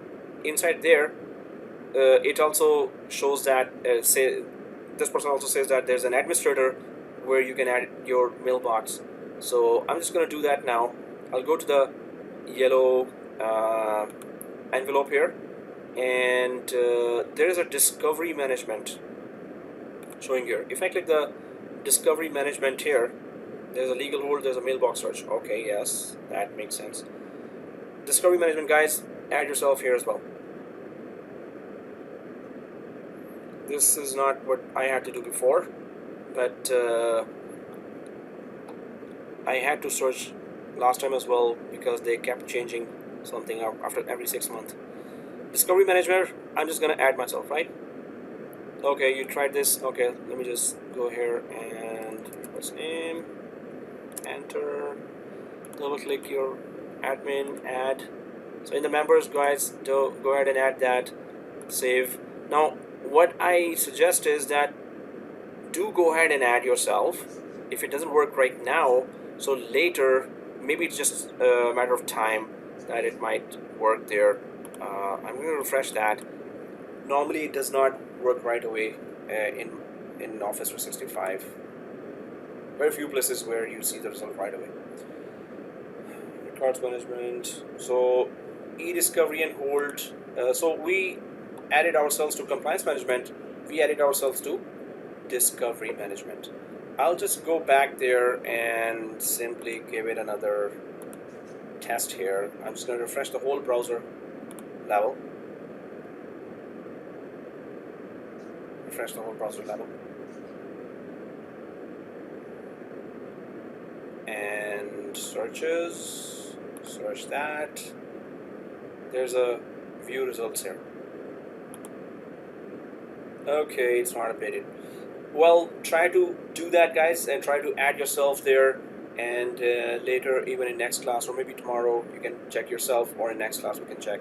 But obviously it's all about permission, but this is how we go for e-discovery. I wanted to show you that these are all the processes there. You can select even the locations, Exchange only you want to search, or you want to search SharePoint, Exchange, and all the other applications. You can put the keywords there. You can also put the date there. But yes, the permissions are supposed to be there for us to actually find the result. So we added ourselves to compliance administration and discovery management as an administrator there. So let's see if that will work. So we can give it time, and I'll refresh that once more, this site.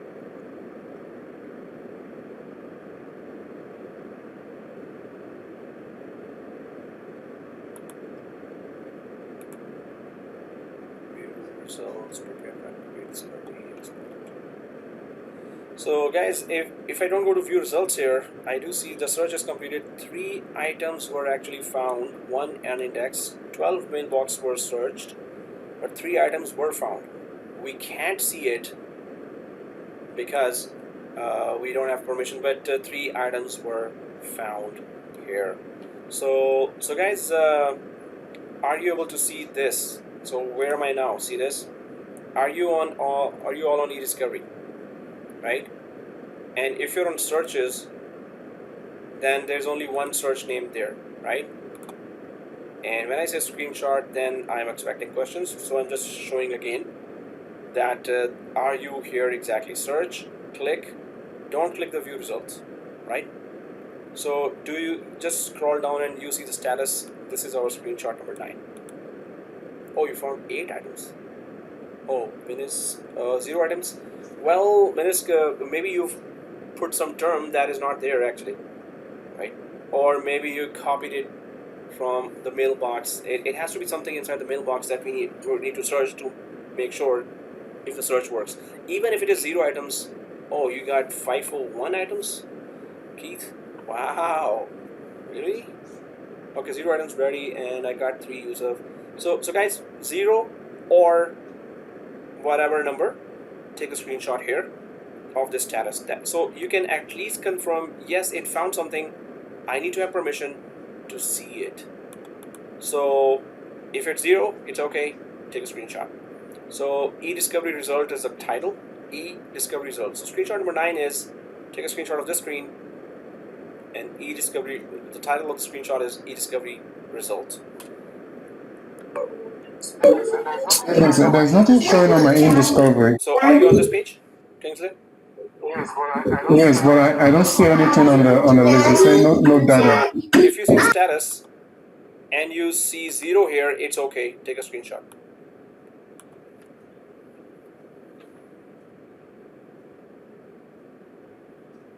.501 looks like the error 501. Okay, so yeah, so guys, here if it's 0, it's okay. Take a screenshot. If it is something else, then 0, take a screenshot. So e-discovery result is the title. I'm going to take a screenshot now. And e-discovery result is the title.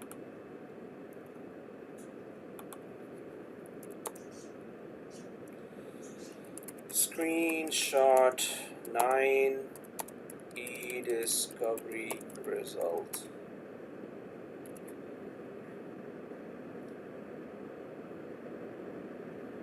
Okay, so Kingsley shows this.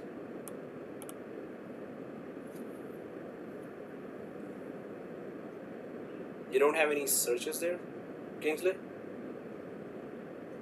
So refresh the whole thing, click the home button here, then click the searches here.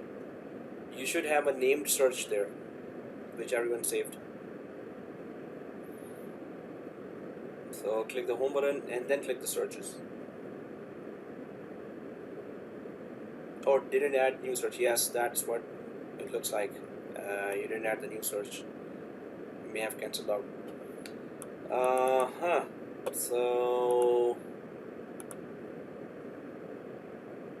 okay, yes, so you got it. Yes, this is it. So you actually got 6 items. That's good. Take a screenshot of that. This is a screenshot you need to take. You're good. Okay, guys. So here, I was just gonna put it here as well on mail server equals screenshot 9 equals e-discovery results. Do try this, guys, to check that if you got the permission to see, because it's just all about refreshing and trying to check it out. Okay, so we're gonna continue till we can take a second break, and then we're gonna continue till 10 o'clock. So now let's continue. Okay, so yeah, you got me there. So what? Yeah, there's a what? There's a what? There's a LOL. What? Second break and then till 10. What's wrong with that? Yeah, so those were the priceless reactions there. Oh, Gideon says yes, that is it. So if you need to convince Gideon, if Gideon says no, we're gonna not have a class after 8, then I'm gonna stop. Otherwise, if Gideon says no, we're gonna have a class, that's it.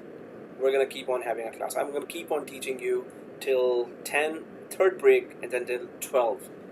Okay. So anyway, okay. Please do. Gideon says please do. Okay, guys, grab him. Grab that person. So, give me your address. So Amir saying, give me your address. So, okay, guys, this is it.